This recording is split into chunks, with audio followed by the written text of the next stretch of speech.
She had everything: a billion-dollar empire, a name that made Wall Street flinch, and enough power to bury competitors before they finished their morning coffee. But on that rain-soaked night in Savannah, Isabella Sterling, the most powerful woman in American business, stood dripping wet on the side of a back road, staring at the dim light of a stranger's woodworking shop, about to say the four most humiliating words of her life. "I need a husband." And the worst part? She meant every single word. If this story already has you hooked, you're not alone. Stay with me until the end, hit that like button, and drop a comment telling me what city you're watching from. I want to see exactly how far this story travels. The rain came without warning.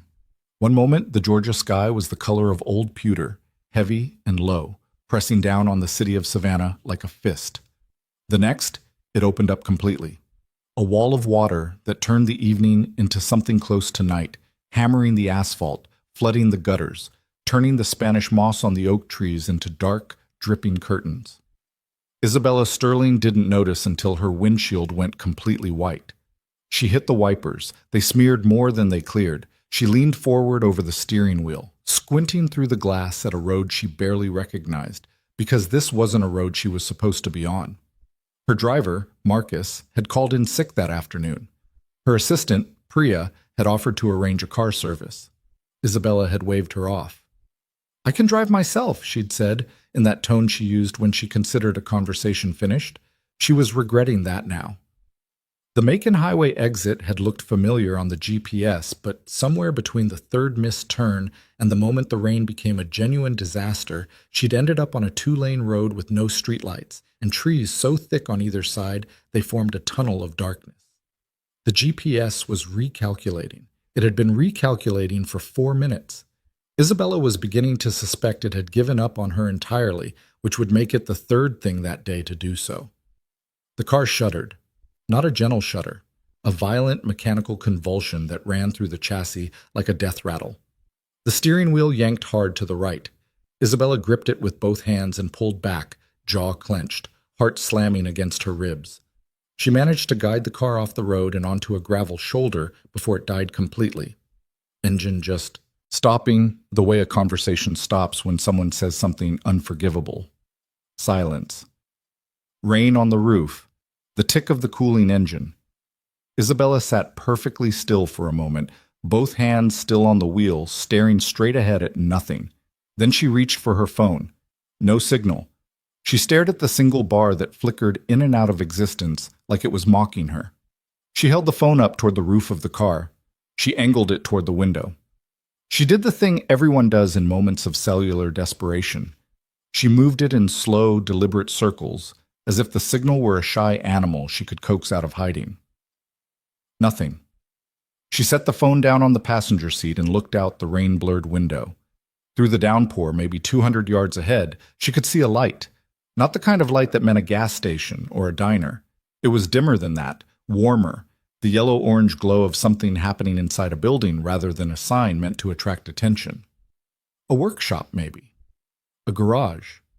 She looked down at her shoes. They were Manolo Blahnik pumps. Cream-colored. $300. She'd worn them to the board meeting that morning because she'd learned a long time ago that the right shoes in a room full of powerful men communicated something that no amount of data or quarterly projections could. They communicated permanence. I belong here. I am not going anywhere. She was about to ruin them in a Georgia rainstorm. Isabella Sterling pushed open the car door and stepped out into the rain. She was soaked through before she'd taken 20 steps. The gravel shoulder gave way to wet grass and then to a narrow dirt path that ran alongside the road. Her heels sank with every step. She pulled one foot free with a sound that was deeply undignified, kept walking, and made a decision somewhere around step 40 that she was never going to mention this to anyone. Not Priya, not her PR team, not the journalist from Forbes who had described her last year as a woman seemingly immune to the chaos she creates in markets around the world. The building was a workshop. That much was clear as she got closer. A hand-painted sign above the door read, Brooks Custom Woodworking, the letters slightly uneven, the paint a dark green that had started to peel at the corners. Through the single window she could see the orange glow of a work lamp and the silhouette of someone moving inside. She knocked. Nothing happened for a moment. Then the movement inside stopped. She knocked again, harder. The door opened. The man who answered it was not what she expected, though she couldn't have said precisely what she'd been expecting. He was tall, several inches over 6 feet, with the kind of build that came from actual physical labor rather than a gym membership. He was wearing a flannel shirt with the sleeves pushed up to the elbows, sawdust on his forearms, and an expression that moved through surprise, confusion, and what might have been alarm in the space of about 2 seconds. He looked at her, standing in the rain in a ruined cream blazer and designer heels that had clearly lost their battle with the Georgia mud, and said nothing. "My car broke down," Isabella said. The rain was hitting her in the face.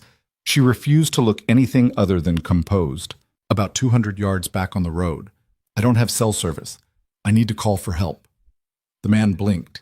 He had dark eyes, brown maybe, hard to tell in this light. And there was sawdust in his hair as well as on his arms. He looked like he'd been in the middle of something, interrupted mid-thought. "You don't have cell service?" he said.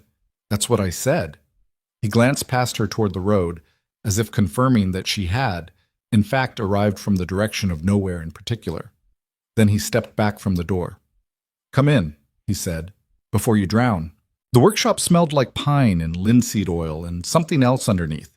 Wood shavings, maybe, or sawdust that had been there so long it had become part of the walls. It was a single large room with a concrete floor, a workbench that ran the entire length of one wall, and tools hung with careful precision on pegboards above it. Half-finished pieces of furniture occupied various corners: a rocking chair with no seat, a cabinet with its doors not yet attached, something that was either a bookcase or a very ambitious chicken coop. In the far corner, sitting on a 3-legged stool with a picture book open on her lap, was a small girl. She looked up when Isabella came through the door. She was maybe 7 or 8, with her father's dark eyes and a gap where one of her front teeth had recently been. She was wearing pajama pants with cartoon foxes on them and a sweatshirt 2 sizes too large. She looked at Isabella with the frank, unfiltered assessment that only children and very old people are capable of. "You're all wet," the girl said. "I'm aware," Isabella said. "Daddy, she's all wet." "I see that, Bug." The man, her father, moved to the workbench and picked up a phone that was plugged into the wall. A landline, an actual landline with a cord, which Isabella hadn't seen outside of a hotel room in probably 15 years. He held it out to her. "It works. Not fancy, but it works." Isabella took it. "Thank you." She called Marcus first. He didn't answer. It was almost 9 at night, and he was presumably sick in bed, which she couldn't hold against him, even if the timing was catastrophically inconvenient. She called the car service company and was told their next available driver was 90 minutes out. She called roadside assistance and was told the same. She hung up and stood holding the receiver for a moment. The little girl had gotten off her stool and was standing 3 feet away, looking up at Isabella with great interest. "Are you a princess?" she asked. "No," Isabella said. "You look like a princess, but your shoes are dirty." "Sophie." The man's voice had a gentle warning in it. "It's all right," Isabella said, and surprised herself slightly by meaning it. She looked at the girl. "What's your name?" "Sophie Brooks. I'm 7 3/4. "What's your name?" "Isabella." "That is a princess name," Sophie said with great satisfaction, as if this confirmed something she'd already suspected. Isabella almost smiled. Almost. She looked at the man who had gone back to his workbench and was doing something with a piece of sandpaper that suggested he was trying to look occupied while also monitoring the situation in his peripheral vision. He had the manner of someone accustomed to handling unexpected things calmly, which she noted without quite knowing what to do with it. "The driver is 90 minutes out," she said. I apologize for the intrusion. I'll wait outside." "You'll wait outside," he repeated, turning to look at her. "In the car." "In the car," he said. "In the rain." "The rain will stop eventually." He looked at her for a moment with an expression she couldn't entirely read. Then he pulled a folding chair from somewhere near the workbench, set it open in the center of the room, and said, "Sit down. I'll make coffee." It wasn't an offer exactly. It was more like a decision he'd made on her behalf. Isabella sat down. His name was Ethan Brooks. He volunteered this while handing her a mug of coffee that was black and slightly too hot, and the best thing she'd tasted in recent memory, possibly because she'd skipped lunch. He didn't offer cream or sugar, just set the mug in her hands and returned to his workbench, which she took as either pragmatism or a refusal to fuss. "How long have you had the shop?" she asked, because the silence felt like something that needed filling, and she was better at questions than she was at small talk. 6 years. He ran the sandpaper along the edge of a piece of oak. Started in the garage. Outgrew it. "It's a good location," she said, which was not entirely true. It was in the middle of nowhere, but she said it the way she might say it in a meeting when she needed to find something genuine to offer. He glanced at her sideways. "Not really, but the rent is low and I like the quiet." Sophie had climbed back onto her stool and resumed her picture book. She turned pages with the concentration of someone reading a legal brief. "Does she always stay here with you this late?" Isabella asked. "Babysitter canceled." He said it without explanation or apology, the way people state facts when they've made peace with the complications of their own life. "She's fine. She's reading." "I'm reading about a fox," Sophie confirmed without looking up. Isabella wrapped both hands around the mug and looked around the workshop. There were framed photos on one shelf between two coffee tins. A small collection, not a display, just things that had accumulated there. One was a photo of Sophie as a toddler, laughing at something off camera. One was of Ethan and a woman, younger, standing in front of what looked like the ocean. The woman had red hair and Sophie's exact smile. Isabella looked away. She'd done enough research on people in her life to recognize grief when it was arranged quietly on a shelf, between coffee tins, in a way that said, "This is still here, but I've learned to work around it." She said nothing. Ethan kept sanding. Outside, the rain continued. She had been in the workshop for 40 minutes when her second phone, the encrypted one that only 7 people in the world had the number for, started ringing. She'd forgotten she had it in her inside jacket pocket. She pulled it out. The screen said David Cole, her head of legal, which meant something had happened. David Cole did not call after 8 o'clock for anything short of a fire. "Excuse me," she said, and stepped toward the door, which still admitted a draft of rain-wet air when she cracked it. "David." "Isabella." His voice was careful in the way that voices get when the news is bad enough that the speaker is choosing each word like a step across ice. "I'm sorry to call this late. We have a situation." "Tell me." She listened. She stood in the draft from the cracked door with her coffee going cold in her other hand, and she listened to David Cole explain, in his careful, measured way, that Gerald Whitmore, a board member she had never fully trusted, had apparently spent the last 3 weeks quietly pulling together a coalition, that he had found, or claimed to have found, a clause in her grandfather's will. That this clause, which none of her legal team had flagged in the 18 months since Harrison Sterling's death, specified that control of Sterling Global passed to the board of directors in the event that the primary heir remained unmarried at the time of her 30th birthday. Isabella's 30th birthday was tomorrow. How did we miss this? Her voice was very quiet. It was buried, deliberately, we think. The language was obscured in a rider attached to the estate documentation from... How did Whitmore find it? A pause. We don't know yet. How many board members does he have? Enough to call a vote, possibly enough to win it. David paused again. Isabella, if they vote tomorrow morning... I know what happens if they vote tomorrow morning. She stood there for a moment after he'd finished. The rain came in against her face through the crack in the door. Cold, real, 30 years old tomorrow. The company she'd spent her entire adult life building, protecting, fighting for. The company her grandfather had built before her and her father had nearly destroyed and she had rebuilt from a smoking ruin of debt and bad deals, could be taken from her by morning. By a clause in a dead man's will and a board member who'd been waiting years for exactly this kind of leverage, unless she was married, by tomorrow. She stared out into the rain for a very long time. Then she turned around and walked back into the workshop. Ethan looked up when she came back in. Something in her face made him set the sandpaper down. Sophie had fallen asleep on her stool somehow, listing to one side with her picture book sliding off her lap. Ethan reached over and caught the book without looking at it, set it on the workbench, and turned to face Isabella. "Everything okay?" he asked. No, she said. It's not. She'd had about 45 seconds to decide how to handle this, which was more time than she'd had in some of the highest stakes negotiations of her career. She was not a person who operated on impulse. Every move she made was calculated, weighed, considered from 4 directions before execution. What she was about to do was none of those things. I need to ask you something, she said, and I need you to understand that I'm completely serious before you react. He was watching her with that careful, level expression again. Okay. She met his eyes. I need a husband before tomorrow morning. The workshop was very quiet. Rain on the roof, Sophie breathing softly in the corner. Ethan didn't laugh. She was grateful for that.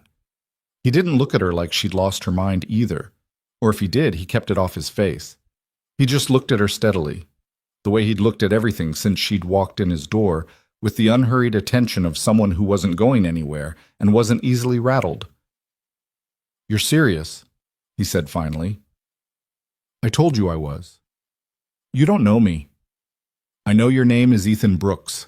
I know you run a woodworking shop and you have a 7-year-old daughter who thinks I look like a princess. I know you make decent coffee and you caught a book without looking at it, which tells me you pay attention to things without making a production of it. She paused. I know you haven't tried to take a photo of me, which means you either don't know who I am or you're not the kind of person who does that. Something moved across his face. I know who you are. Then you understand what I'm asking and why. I understand what you're asking. He leaned back against the workbench and crossed his arms. I don't understand the why exactly. Walk me through it. So she did. She stood in the middle of his sawdust-smelling workshop in her ruined shoes, with her soaked blazer starting to dry stiff and wrong. And she told Ethan Brooks the truth, all of it, in the flat, precise way she presented facts in boardrooms, because she had no energy left for anything softer. The clause, the vote, the timeline, the 14 hours between now and the moment she lost everything her family had built. She told him the terms she was prepared to offer: a legal contract, full financial compensation, more than he'd likely see in 5 years of woodworking, a clean legal separation the moment the crisis passed, no entanglements, no complications. They'd live separately. The arrangement would be temporary and entirely on paper. When she was done, she stood there and waited. Ethan was quiet for a long moment. He looked at Sophie, who was still asleep on her stool, one hand tucked under her chin. No, he said. Isabella had expected this. The financial offer isn't the point. He looked back at her, and his expression wasn't unkind, but it was very firm. I've been married. I know what it means. I'm not going to sign my name to something that turns it into a transaction. It would be a legal agreement, not a... Marriage is a legal agreement, he said. That's sort of the problem with your plan, if you think about it. She stared at him. He stared back. Outside, the rain began, finally, very slowly, to ease. I'm not asking you to feel anything, Isabella said. I'm asking you to sign a document. People who sign those documents tend to get tangled up in them anyway. His voice was quiet. I have a daughter. I'm not bringing chaos into her life, even temporary chaos, even for... He named a number she hadn't told him, a number that made her pause. However much money, it's not worth it. Isabella looked at Sophie. The little girl's picture book had foxes on the cover. There was a gap in her front teeth. She'd called Isabella a princess name and fallen asleep mid-story, like someone who trusted the world enough to let her guard down in the middle of it. I understand, Isabella said, and she did, genuinely. She'd expected this. She'd had a backup plan. She needed to find a phone signal and call David back and begin executing it, and she needed to do it in the next 20 minutes. She picked up her jacket. The road outside had turned into a shallow river. The headlights of the rescue vehicle were visible in the distance, coming early, apparently, or she'd been inside longer than she'd thought. She was standing in the doorway, watching the lights approach, when Ethan spoke from behind her. What happens to the people who work for you? She turned. He was still leaning against the workbench. He hadn't moved. What? If they vote you out tomorrow, the people who work for you, what happens to them? She hadn't expected that question. Not that one, not in those words.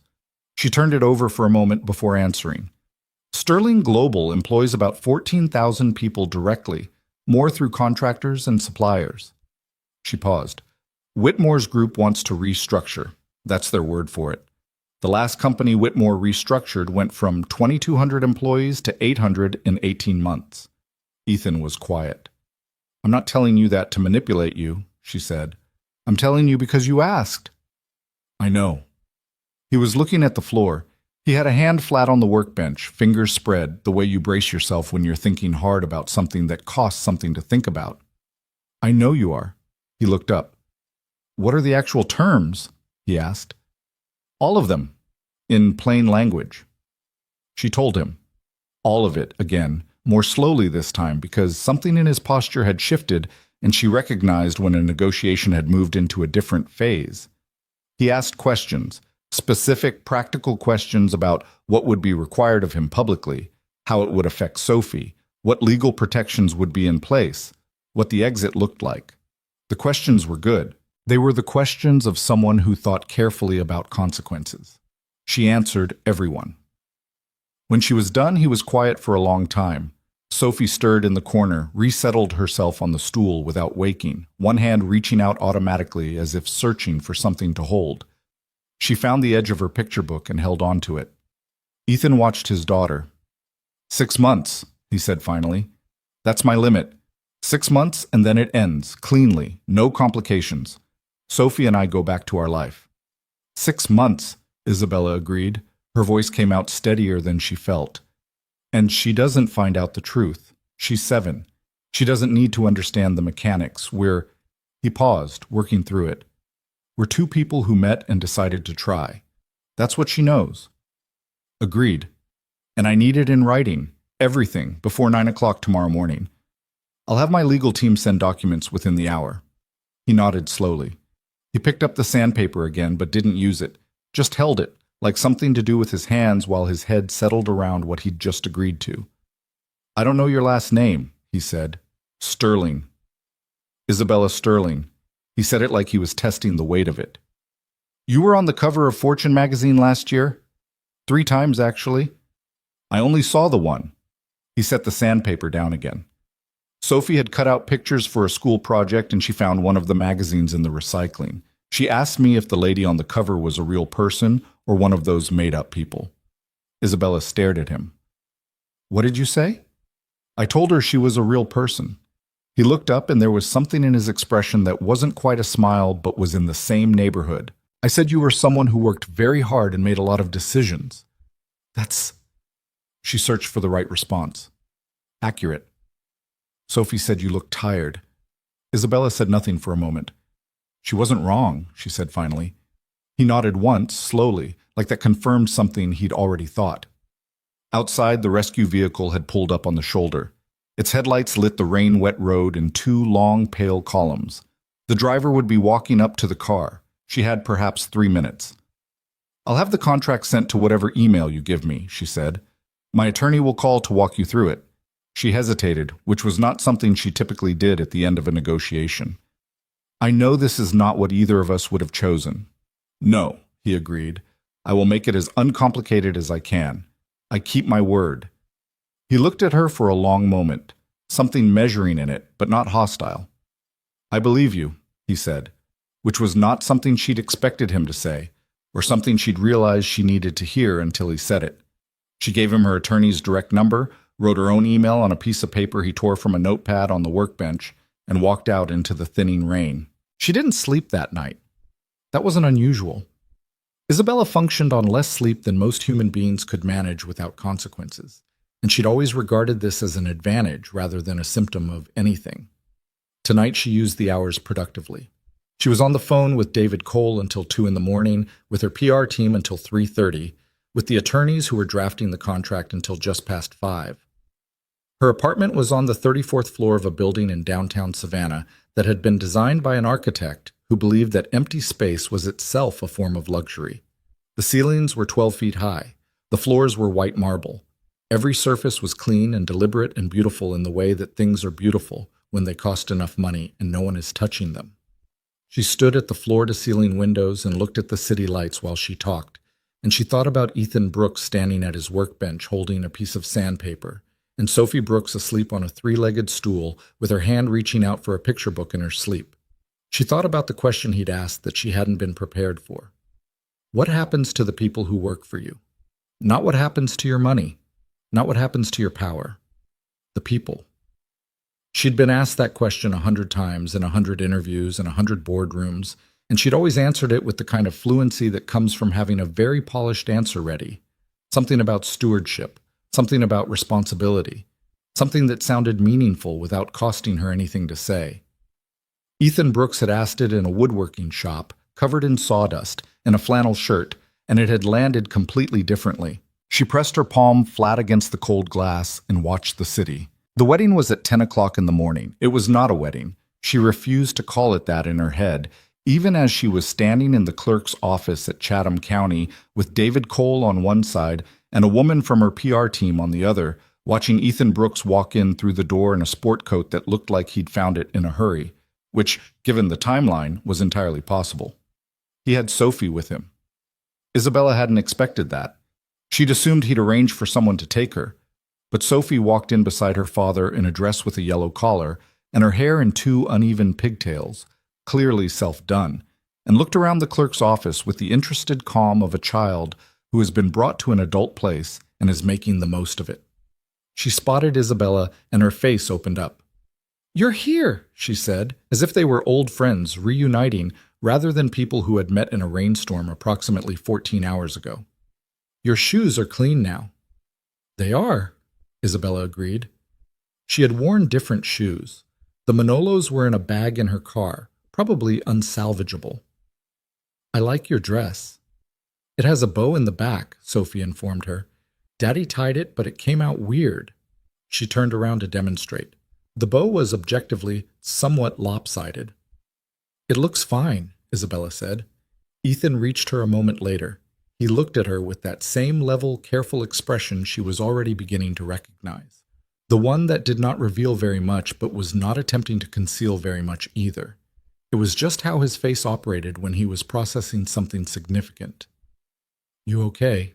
he said quietly. It was, she thought, a strange thing for him to ask. She was the one who had engineered this situation. She was the one who had shown up at his door. She was the one whose billion-dollar future hung on the next 40 minutes. "Fine," she said. "You don't look fine. I look fine." "You're doing the thing with your jaw," he said, "where you're holding it very still because you're trying to look calm." She stared at him. "You've known me for less than 12 hours. "The jaw thing is hard to miss." He said it without any particular emphasis. Not unkind, not teasing, just matter of fact, the way he seemed to be about most things. She deliberately relaxed her jaw. "Better," he said. David Cole appeared at her elbow with a look that communicated approximately 11 different things, all urgent. Isabella excused herself and stepped aside for 3 minutes of whispered legal briefing. When she came back, Ethan was crouched down next to Sophie, adjusting one of her pigtails with the focused care of a man who had done this 1,000 times and knew he was still not very good at it. Sophie was telling him something about the picture book she'd been reading the previous night, something about a fox who kept getting lost but always found his way home. "The fox is very determined," she was explaining seriously. "He doesn't give up even when things are hard." "Good quality in a fox," Ethan said. "In a person, too," Sophie said, and glanced at Isabella with what seemed like entirely intentional significance for a 7-year-old. Isabella looked away. The ceremony took 11 minutes. A clerk named Robert, who had the demeanor of a man who had witnessed every possible human circumstance across a long career and had made his peace with all of it, led them through the words with quiet efficiency. He didn't remark on the legal team standing in the back, or the PR consultant with her phone held slightly too ready, or the 7-year-old sitting in a plastic chair making a drawing of what appeared to be a fox. When it came to the rings, which her team had sourced in 3 hours that morning, a plain gold band for each of them, nothing elaborate. Ethan took hers from David and put it on her finger. His hands were warm. She noticed that. There was a small scar on the back of his right hand, pale against the skin, that she hadn't seen in the workshop's dim light. She noticed that too. "I now pronounce you husband and wife," Robert said, in the same voice he probably used to announce weather conditions, and it was done. The PR consultant started typing. David made a phone call. Outside in the hallway, something was already happening on a news wire. Ethan looked at Isabella. She looked at him. "Well," he said. "Well," she said. Neither of them said anything else for a moment. There was nothing in the room that addressed this particular situation. The silence between two strangers who had just legally bound themselves to each other for reasons neither of them would have chosen, and both of them understood completely. Sophie appeared between them, looking up at each of them in turn. "Do we have to go now?" she asked. "Yes," Ethan said. "Okay." She considered this. Then she reached out and took one of Isabella's hands. Just took it, casually, the way children reach for things that interest them without calculating whether they should. Isabella felt the small fingers close around hers, and something happened in her chest that she didn't immediately have a category for. "Daddy," Sophie said, reaching for his hand too. "Can we get pancakes?" Ethan looked over the top of Sophie's head at Isabella. "Do you eat pancakes?" he asked. She could not remember the last time she had eaten a pancake. She thought it might have been sometime in her early 20s, before mornings became something she spent on her phone before she was fully awake. "Yes," she said.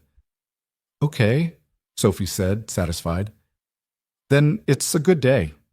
She walked them both toward the door, one hand in each of theirs. Isabella Sterling, whose name was about to be on every news wire in the country, who had just saved her empire with an 11-minute ceremony and a plain gold band, let a 7-year-old girl lead her out of a county clerk's office by the hand. And she thought, for reasons she couldn't entirely explain, that Sophie Brooks might be the first person in years who had taken her hand without wanting anything from it. The door opened. The Savannah morning was bright and already warm. The storm of the night before washed completely away. And somewhere out in the city, Isabella's phone was ringing with the first of what would be hundreds of calls she'd need to take before the day was over. She didn't reach for it yet. She walked out into the light with her hand in Sophie's and let the morning happen for exactly 1 more minute. Then she reached for her phone. The day had already begun. The pancakes were from a place called Deli's, 3 blocks from the courthouse, with sticky laminated menus and a waitress named Greta who called everyone Han and refilled coffee without being asked. It was not the kind of place Isabella Sterling typically ate breakfast. The last time she'd had a sit-down meal that wasn't a business lunch or a catered event, she couldn't precisely remember.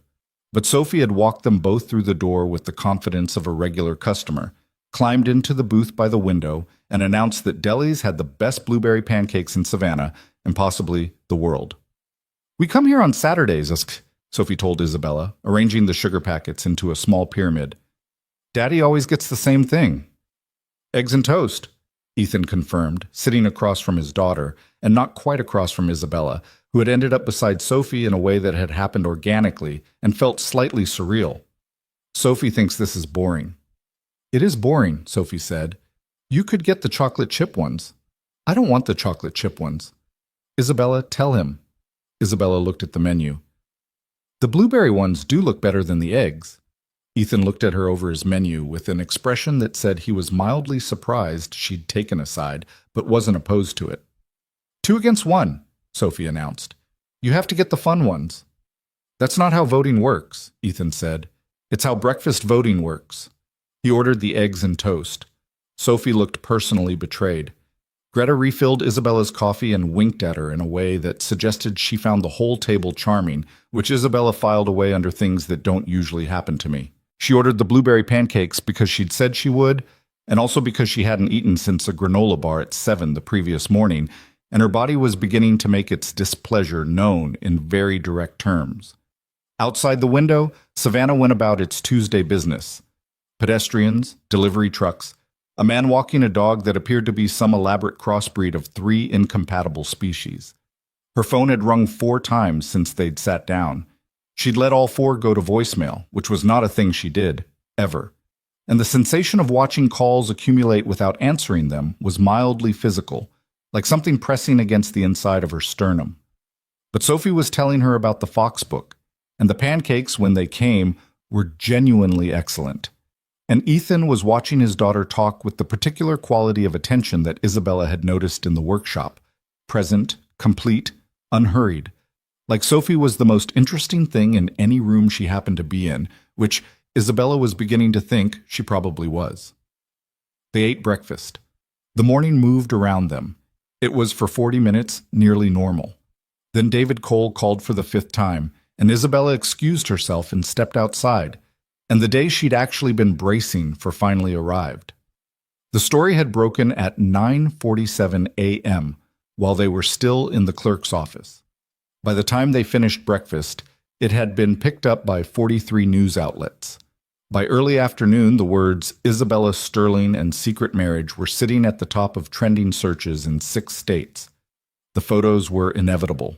Someone outside the courthouse had been faster than her PR team had anticipated, and there were 3 images circulating: Isabella and Ethan walking out, Ethan's hand briefly at the small of her back in the unconscious way of someone guiding another person through a door, and one that her publicist described, somewhat grimly, as unfortunately very convincing, in which Sophie had been caught mid-stride between them, holding one hand each, looking up at something one of them had said and laughing. The caption on that one read, "Sterling surprise billionaire CEO, secretly weds and becomes a stepmom?" Isabella read it in the back of her car on the way back to the penthouse and felt something she couldn't quite name. Not anger exactly, not distress.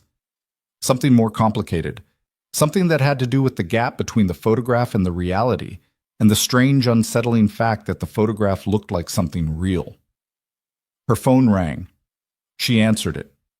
Gerald Whitmore's voice came through, smooth and controlled and only barely containing what she recognized as fury. "Congratulations," he said. "Thank you, Gerald." This was very creative. "I don't know what you mean," she said pleasantly. A pause. "You know this isn't over." "I'm sure I don't know what you mean by that either." She looked out the car window at Savannah passing by. "Was there something specific you needed, or did you call to extend your well wishes?" He hung up. She set the phone down and pressed her fingers briefly against her closed eyes. It wasn't over. Of course it wasn't. Gerald Whitmore hadn't been assembling a board coalition for 3 weeks because he intended to give up cleanly. He would probe. He would look for cracks. If this marriage didn't look real, if it looked like exactly what it was, he would find a way to use it, and then she'd have a different crisis with the same consequences. Which was how, by Thursday of that week, Ethan Brooks and his daughter moved into Isabella Sterling's penthouse. She had not planned for this. Or rather, she had planned for it in the abstract. Her attorneys had flagged the possibility that living separately would be a liability.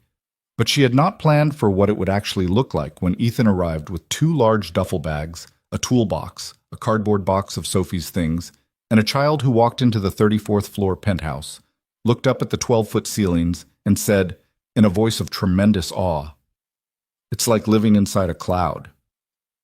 Ethan looked around the apartment. He said nothing for a moment. Isabella watched him take in the white marble and the floor-to-ceiling glass in the kitchen that had been designed by someone who had very strong opinions about negative space. "It's very clean," he said finally. "Thank you." That wasn't entirely a compliment. "I know." He set the toolbox down on the marble floor, and it made a sound that rang through the apartment like a bell. Sophie was already at the windows, pressing her palms flat against the glass, and looking down at the city below with the fearlessness of someone who hadn't yet learned to be afraid of heights. "I can see everything," she announced. "Daddy, I can see the river." "Don't lean on the glass, Bug." "I'm not leaning, I'm pressing." "There's a difference?" Isabella asked. In her mind, yes, Ethan said. They stood there for a moment, the 3 of them, in the enormous clean silence of Isabella's apartment, and Isabella had the sudden acute awareness that she had not had another person's belongings in this space since she'd moved in 3 years ago. She had hosted dinners here, carefully managed events with caterers and guest lists and everything arranged at a precise remove. She had not had someone's toolbox on her floor. She had not had a child's handprints on her windows. She found she didn't immediately know what to do with either. "I had the guest wing prepared," she said, which was how she referred to the east side of the apartment, which had its own bathroom and a separate sitting room. "There's a room that can be Sophie's, I had some things brought in this week, some furniture, some... She stopped, because Ethan had turned to look at her with an expression she hadn't seen on him before. Not quite suspicion, something more like careful attention being paid to an unexpected detail. You had things brought in, he repeated. A bed, some shelves. I wasn't sure what she... Isabella heard herself, understood why she was stopping. I didn't want her to feel like she was staying in a hotel. Ethan was quiet for a moment. Then he called Sophie away from the window. Want to see your room? He asked her. I get my own room? Looks like it. Sophie turned to Isabella with an expression of undisguised delight. Can I see? Isabella led them down the hall. She had not truthfully known exactly what to do with the room. She'd called Priya on Tuesday morning and said she needed a child's bedroom put together by Thursday, and Priya, who was both deeply efficient and used to operating without full context, had arranged it. There was a bed with a blue headboard. There were shelves along one wall. On one shelf, because Isabella had thought of it separately from Priya's arrangements and made one call herself, there was a small collection of picture books, maybe a dozen, chosen without any particular expertise, and on top of them, a stuffed fox. She had seen the fox book in the workshop. She had thought about it on the drive back. It had seemed like the right thing. She wasn't sure it was. Sophie walked into the room and stopped. She looked at the fox. She looked at Isabella. You got a fox, she said, very quietly, as if she was making sure it was real. I wasn't sure if you already had one, Isabella said. If you do, you can have two. Sophie picked it up. She held it against her chest and looked up at her father. Ethan was looking at Isabella.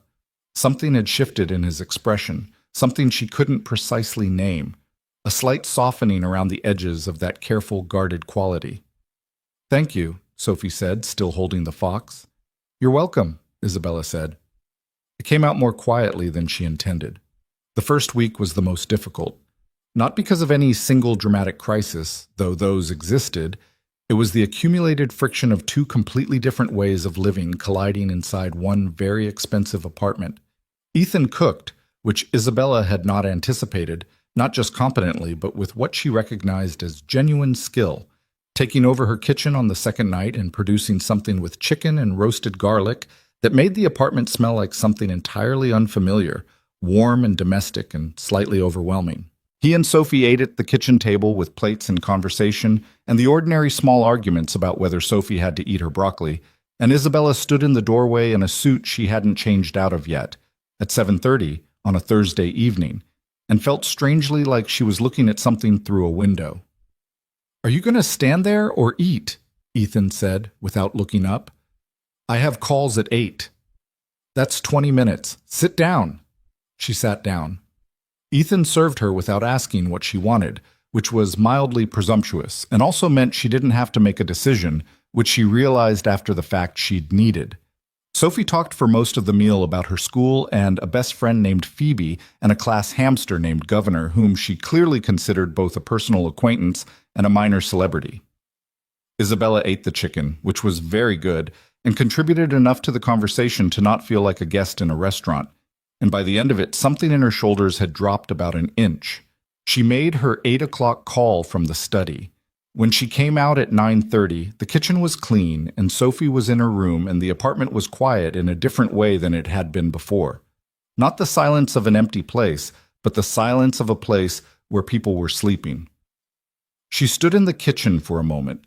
There was a plate covered in foil on the counter with her name on it, on a post-it note, in handwriting that was slightly cramped and entirely legible. Isabella, in case you didn't eat enough. E. She lifted the foil. More chicken, a piece of bread. She stood at her kitchen counter at 9:30 on a Thursday and ate cold chicken over the sink, and the experience was so completely at odds with every other part of her life that she wasn't sure how to catalog it. She ate all of it. The professional pressure in those first weeks was immense and came from every direction. The board hadn't fully backed down. Whitmore was quiet, but quiet in the way of someone repositioning rather than retreating. 2 journalists from different outlets attempted to contact Ethan directly, which her PR team intercepted, but which left Ethan with a tightness around his jaw that she recognized as suppressed irritation. A gossip publication ran a piece headlined, Who is Ethan Brooks? Everything we know about Sterling's mystery. Husband, which was mostly accurate, mildly invasive, and included a photograph of his workshop that someone had taken from the street. When she showed him, he read it without expression. They got the square footage wrong, he said. I'm sorry. It's fine. He set the phone down. It's not fine, but it's manageable. I knew what I was agreeing to. If you want me to have legal send a cease and desist, Isabella. He looked at her. I'm okay. I'm not going to break. She believed him. That was the thing she kept running into with Ethan Brooks. He was simply steadier than she expected, steadier than most people she dealt with, and not in a performed way. Not the steadiness of someone trying to appear unshakable, just someone who had already been through the worst thing that could happen to him and had come out the other side still standing, still functional, still making dinner and fixing Sophie's pigtails and showing up. His wife had been named Kara. Isabella found this out not from asking directly, but from a combination of things, a name Sophie mentioned twice, a photograph on the shelf in the guest room where Ethan had put some of their own things, a reference he made once when they were talking about something else. He didn't avoid the subject, but he also didn't open it. It existed in the space around him the way grief does when it's been lived with long enough to become integrated rather than overwhelming. She didn't ask. It wasn't her territory. But she thought about it sometimes, in the way you think about the shape of something you can't see directly. The blanket fort happened in the third week. She came home from a particularly brutal board meeting, 3 hours, Whitmore circling with procedural challenges, 2 abstentions that should have been supportive votes, a headache that had started at 10 a.m. and was still going at 6 p.m., and walked into her living room to find that it no longer existed in any recognizable form. What had been there? White sofas, glass coffee table, a very carefully chosen abstract painting her interior designer had selected, negative space as luxury. What was there now? An enormous structure of blankets and sofa cushions, and what appeared to be 4 dining chairs deployed as load-bearing walls, with a reading lamp inside creating an orange glow that seeped out through the blanket seams and turned the whole thing into something resembling a very small, very domestic sunrise. From inside the structure, Sophie's voice. We're a village. Ethan's voice, slower, the voice of someone who has been in the village long enough to be slightly tired but not remotely sorry about it. We're a village. What village? Isabella said. A pause. Then Sophie's face appeared through a gap in the blankets. Fox Village. You can come in if you want. Bring the fox. Isabella stood in her white marble apartment in her work suit with her headache and her ruined afternoon and looked at the blanket fort. I have a call at... She started. It can wait, Ethan said from inside the village. She couldn't see him, just the blanket shifting slightly with his voice. It really can't. 20 minutes, he said. When's the last time you did nothing for 20 minutes? She could not answer this honestly. She tried to think of the last time she had been horizontal and not asleep and not on her phone, and she genuinely could not locate the memory. Go change your clothes, Ethan said. The village has a dress code. What's the dress code? Not a suit, Sophie said. She stood there for a moment longer than was necessary. She went and changed her clothes. She came back in jeans and a sweater, carrying the stuffed fox from Sophie's room because Sophie had asked for it specifically. She crouched down and negotiated the blanket entrance, which was lower than it looked and required a dignity-compromising maneuver, and found herself inside a structure that smelled like warm blankets and was lit by one reading lamp and contained Ethan Brooks cross-legged with a book he wasn't reading, and Sophie arranging a series of small toys into what she called the village council. Isabella sat down on the floor. The carpet was softer than she remembered. She leaned back against one of the chair legs and looked up at the blanket ceiling. This is structurally questionable, she said. I reinforced the northeast corner, Ethan said. With what? A dictionary. That's worse. It's working, Sophie handed her the fox. You're the village ambassador, she said seriously. The ambassador holds the fox. What does the ambassador do? Mostly just sits there. But it's an important job. Isabella held the fox. She sat on the floor of a blanket fort in her own living room, and outside the evening went dark, and somewhere on the 34th floor of a Savannah high-rise, for approximately 25 minutes, Because it ran over. She did nothing. Her headache eased. She didn't notice it leaving. She just noticed, at some point, that it was gone. Ethan noticed her noticing. She caught him watching her at one point, not intrusively, just with that particular quality of attention. She looked back at him. There was something in the exchange that she filed away without examining immediately, the way you put something in a pocket to look at later. Later, after Sophie was in bed and the village had been partially dismantled, Ethan insisted on leaving the northeast corner for Sophie to take down herself in the morning, which Isabella found both impractical and surprisingly touching. They stood in the kitchen while the kettle boiled. It was the first time they'd been alone, really alone, without phones or lawyers or immediate crises requiring management. "How was the meeting today?" he said. Not a question exactly, more like an opening. "Bad." She hadn't planned to say it that plainly. "Whitmore is patient. He's more patient than I gave him credit for." "What does he want?" "Control of Sterling Global, which means control of the assets, which means a restructuring that would—" She stopped. "It would undo 20 years of work, 14,000 jobs.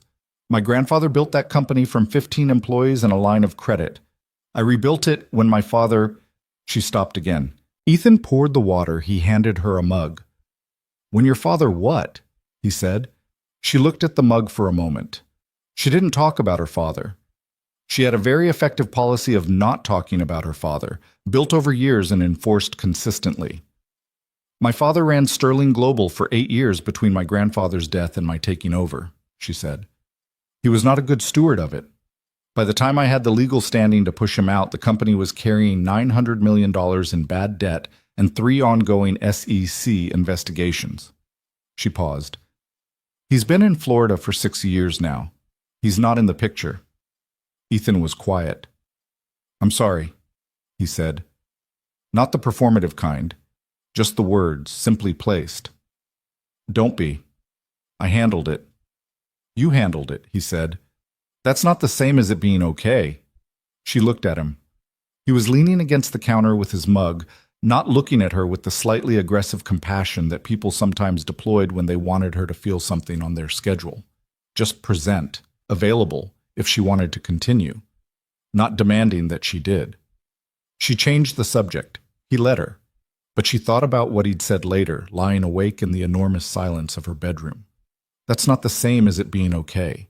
She'd never separated those two things before. Handling something and it being okay had always been the same category. You handled it, therefore it was okay. The handling was the okaying. She stared at the ceiling. She thought about Ethan Brooks in a woodworking shop at 9 o'clock at night, with his daughter asleep on a stool, sanding a piece of oak with the focused patience of someone who had also, in his own way, handled things. Who knew exactly what it cost? Outside, Savannah was quiet. The river moved in the dark below. The weeks accumulated into a month, and then into something approaching a rhythm. Sophie started at a school closer to the penthouse, and Ethan adjusted his schedule so that the shop opened late twice a week in order to handle drop-offs. He had an employee now, a young guy named Travis who could manage the front end. So the arrangement was inconvenient but not impossible. He took the workshop car, a 10-year-old truck that looked aggressively out of place in the penthouse parking garage, which Isabella had been informed by her building's parking attendant had become a minor ongoing point of amusement. She and Ethan worked out the logistics of the apartment with the practical efficiency of two people who were both fundamentally competent and fundamentally allergic to unnecessary conflict. He cooked most evenings because he liked to cook, and Isabella had already demonstrated a relationship with her kitchen that could be generously described as neglectful. She handled all building staff communication because Ethan found the building staff communications bewildering, particularly the emails about elevator maintenance that ran to 3 paragraphs. They shared the Sunday papers physically, which meant they were sometimes sitting at opposite ends of the kitchen table in a silence that was no longer uncomfortable and had become, without any particular decision being made, simply theirs. He moved some of his tools into the storage room at the end of the hall, and the storage room began to smell like wood, and then occasionally the hallway did too, faintly, when the door was open. She stopped noticing the smell consciously because she had gotten used to it. She noticed one morning, while she was on a call, that she had stopped noticing it, and then she noticed that she didn't mind. The dinner parties were her idea, and she would later not be entirely sure what possessed her to suggest them. Sterling Global had a class of investors who needed managing socially as much as professionally, people who made decisions based on comfort and trust and the feeling of access, and who needed to see Isabella as something other than a quarterly earnings report. A few targeted gatherings at the penthouse, she'd reasoned to David, would go a long way toward stabilizing board sentiment, show normalcy, show the marriage as integrated, genuine, a life rather than a strategy. David had agreed carefully. What she had not fully calculated was that hosting dinner parties now meant that Ethan was also hosting dinner parties, which was not something she could reasonably ask him to opt out of without creating the exact impression she was trying to avoid. The first one was a Saturday in late October. 8 guests. A caterer she'd used before. Isabella an address that cost more than Ethan's monthly workshop lease. Ethan in what she eventually established was the nicest thing he owned. A dark jacket that fit him well enough to suggest it had been bought for a specific occasion, once, a long time ago. He was quiet in crowds, in a particular way. Not shy. More like someone who was listening considerably more than he was performing, which in a room full of people who were primarily performing was genuinely noticeable. Gerald Whitmore's wife, who was there through an arrangement Isabella considered strategic and Ethan had not commented on, spent 20 minutes talking to Ethan by the windows, and afterward told Isabella he was refreshingly direct, which was a thing people said about someone who told them the truth when they weren't expecting it. "What did you talk about?" Isabella asked him later, after the guests had gone and they were in the kitchen and Ethan was eating the leftover bread because the caterer's portions had been optimized for aesthetics rather than actual satiety. "Her garden," he said. "She's been trying to grow peonies and they keep dying. I told her they need more drainage and she's probably overwatering." Isabella stared at him. "She's Gerald Whitmore's wife." "I know. You talked to her about peonies." "She asked about peonies. It would have been rude not to answer." He pulled off another piece of bread. "She's not Gerald Whitmore. She's a person who's worried about her peonies." Isabella opened her mouth, closed it, tried again. "Did she say anything about the board? About Gerald's position on—" "No," Ethan said, "because I didn't ask, because she wanted to talk about peonies." She looked at him for a long moment. He held out the bread. She took it because she was also actually hungry. The caterer's portions had been deeply inadequate, and they ate standing at the kitchen counter, and she thought about the difference between talking to someone because of what they knew and talking to someone because they were standing in front of you, and she thought it was possible she had not done the second thing in a very long time. November came in cold and bright. Sophie turned 8, and Ethan made a cake from scratch that listed slightly to the left and had too much frosting, and Sophie declared it the best cake she had ever eaten, which may have been objectively true or may have been the kind of love that makes everything it touches taste better. Isabella sat at the kitchen table and ate 2 pieces and bought Sophie a new book, a whole series about the fox, which she'd found after spending more time than she'd expected on a children's book website on a Wednesday night. And Sophie had grabbed her around the middle in a hug that caught Isabella completely off guard, arms around her waist, face pressed into her side, and Isabella had stood there for a moment before she put her hand on the back of Sophie's head and held on. She had not been hugged without agenda in longer than she could specifically recall. She didn't say that. She just held on. Later that night, when Sophie was in bed and the kitchen was quiet and the lopsided cake was mostly gone, Ethan was washing dishes. He had his back to her. She was at the table with a glass of wine she'd barely touched. "Thank you," she said. He turned slightly. "For what?" "The cake. She gestured inadequately at the general shape of the evening. "This." He looked at her for a moment. Then he turned back to the dishes. "She likes you," he said. It came out careful, like something he'd decided to say directly rather than dance around. "She's easy to like," Isabella said. "She's 8. She's not easy. She's actually pretty opinionated, and she'll tell you exactly what she thinks about your life choices." He paused. "She told me last week that my truck is embarrassing." "Your truck is a little embarrassing." "It too."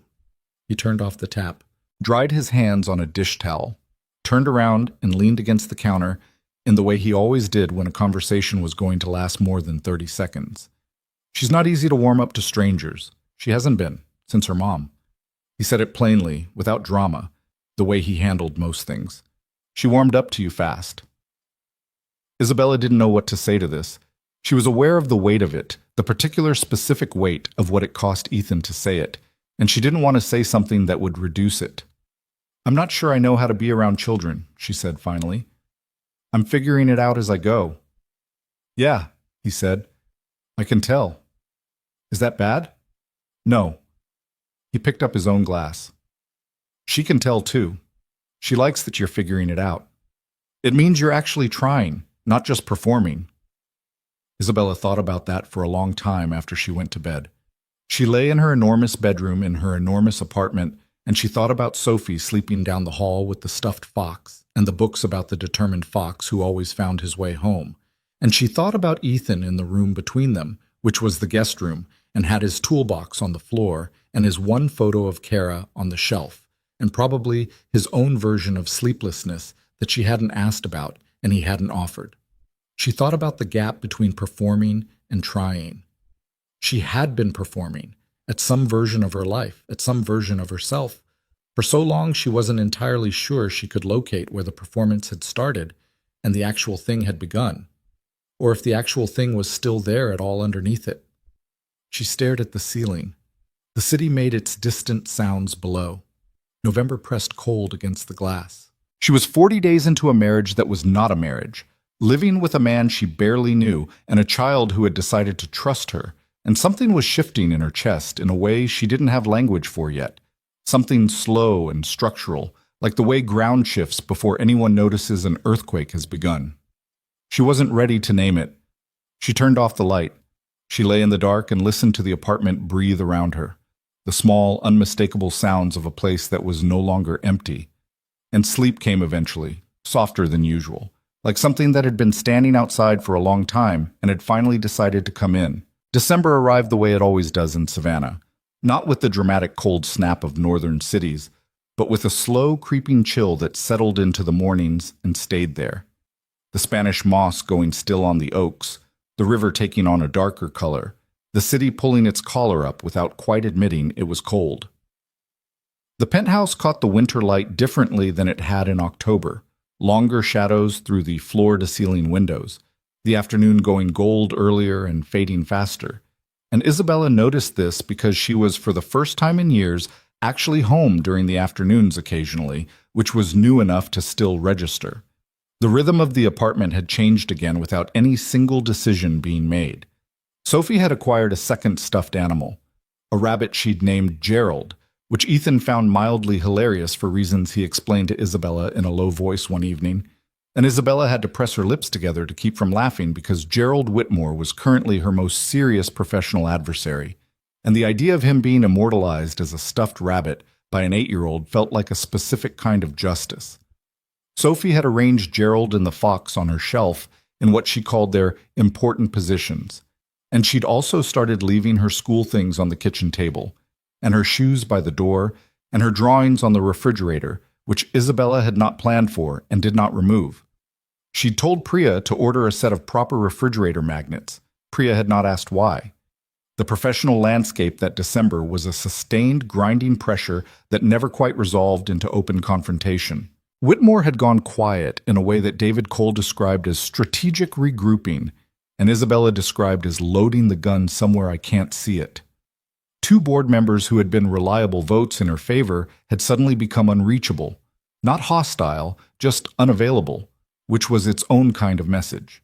A financial journalist she'd worked with productively for years published a piece questioning whether Isabella's marriage had affected her decision-making at Sterling Global, citing no specific decisions but deploying the kind of language that left impressions without making falsifiable claims. She read the piece at 6 a.m. in the kitchen with her first coffee, before anyone else was awake. Then she read it again. Then she set her phone face down on the table and sat with her hands around her mug and breathed through it, because losing her composure alone in a kitchen at 6 a.m. was not something she intended to do. Ethan came in 20 minutes later in a gray sweatshirt and bare feet, and the squinting, not quite there expression of someone who needed coffee before they could fully inhabit their face. He registered her immediately, the set of her shoulders, the phone face down, and said nothing, just moved to the coffee maker with the directness of a man who understood that some situations required caffeine before they required conversation. He poured 2 cups, set one in front of her, sat down. "Bad news," he said. Not a question. "A journalist suggested my marriage has compromised my professional judgment." Ethan turned his mug in a slow circle on the table. "Has it?" She looked at him sharply. "I mean it as an actual question," he said, meeting her eyes. "Not a challenge. Has it?" She sat with that for a moment. The honest answer was more complicated than she wanted it to be. Her judgment at Sterling Global was as sharp as it had ever been. She was certain of that. But her judgment about other things, smaller things, the 100 daily micro-decisions that made up a life, what to eat, when to stop working, whether to sit on the floor of a blanket fort, those had shifted. Those were different now. "Not professionally," she said. He nodded slowly. But nothing. You started to say but. I didn't finish the sentence. You didn't have to." He drank his coffee. Outside, the early light was coming in pale and thin through the eastern windows. "It's okay if living here has changed some things. That doesn't make you compromised. That just makes you a person." She looked at him. "You say that like it's simple." "It is simple. You're making it complicated." "Everything in my life is complicated." "Sure," he said, "but not everything needs to be." He stood up, because Sophie could be heard stirring down the hall, and mornings had their own gravity in this apartment now, their own pull toward the ordinary. "The journalist is wrong about your judgment. He's probably fishing for a reaction. Don't give him one." "I know that." "I know you know that." He picked up his mug. "I'm just saying it out loud so you can hear it from somewhere other than inside your own head." He went down the hall to get Sophie moving, and Isabella sat at the kitchen table in the early morning and turned her phone back over and decided not to respond to the article, which she had already known was the right move and which somehow required less effort to commit to now that someone had said it out loud from somewhere other than inside her own head. It was around this time that she began to notice things about Ethan that she hadn't noticed before, or hadn't let herself notice, which was a different problem. She noticed the way he moved through the workshop when she came by once to drop off something Sophie had left in the car, the unhurried precision of it, hands knowing exactly where things were, the physical confidence of someone entirely at home in their own competence. She noticed the way he talked to Travis, his employee, without any of the management performance she was accustomed to in her own world, just direct, specific, occasionally asking Travis's opinion on something and then actually using it. She noticed at the second dinner party in December that he had a dry, quiet sense of humor that operated mostly under the surface of conversations, small, precise observations delivered without fanfare, and that 3 separate guests laughed at things he said while appearing slightly surprised to have done so. She noticed that he smelled like wood and coffee in the mornings, and like wood and something cooler in the evenings. And she noticed that she had noticed this, and then she spent 2 days not particularly looking at him, which he either didn't register or chose not to comment on. She was not naive about what was happening. She was 30 years old, not 17. She understood attraction, she understood proximity, she understood the particular chemistry of shared domestic life, and what it did to the barriers people built between themselves and other people. She had a contract and a timeline, and 14,000 employees and a board of directors and a professional adversary who was looking for any crack in her armor, and she did not have the luxury of feelings that weren't on the agenda. She told herself this while she was falling asleep, more than once. It worked, partially. What complicated things was that Ethan was not trying to be anything other than what he was. He wasn't performing, he wasn't angling, he made dinner because food needed to be made. He asked how her day was because he wanted to know, in the same way he asked Sophie how her day was, with genuine attention, ready to listen to the actual answer. He fixed a loose hinge on the bathroom door without mentioning it, and she only discovered he'd done it when she noticed the door stopped sticking, and when she brought it up, he'd said, "It was annoying," and that was the entire conversation. He was careful with her space without being distant. He was present without being invasive. He had figured out, somehow, without her having explained it, because she would never have explained it, that she sometimes needed silence and sometimes needed the opposite, and he'd calibrated himself accordingly, which was something she didn't know how to account for. The fight, when it came from that exact place.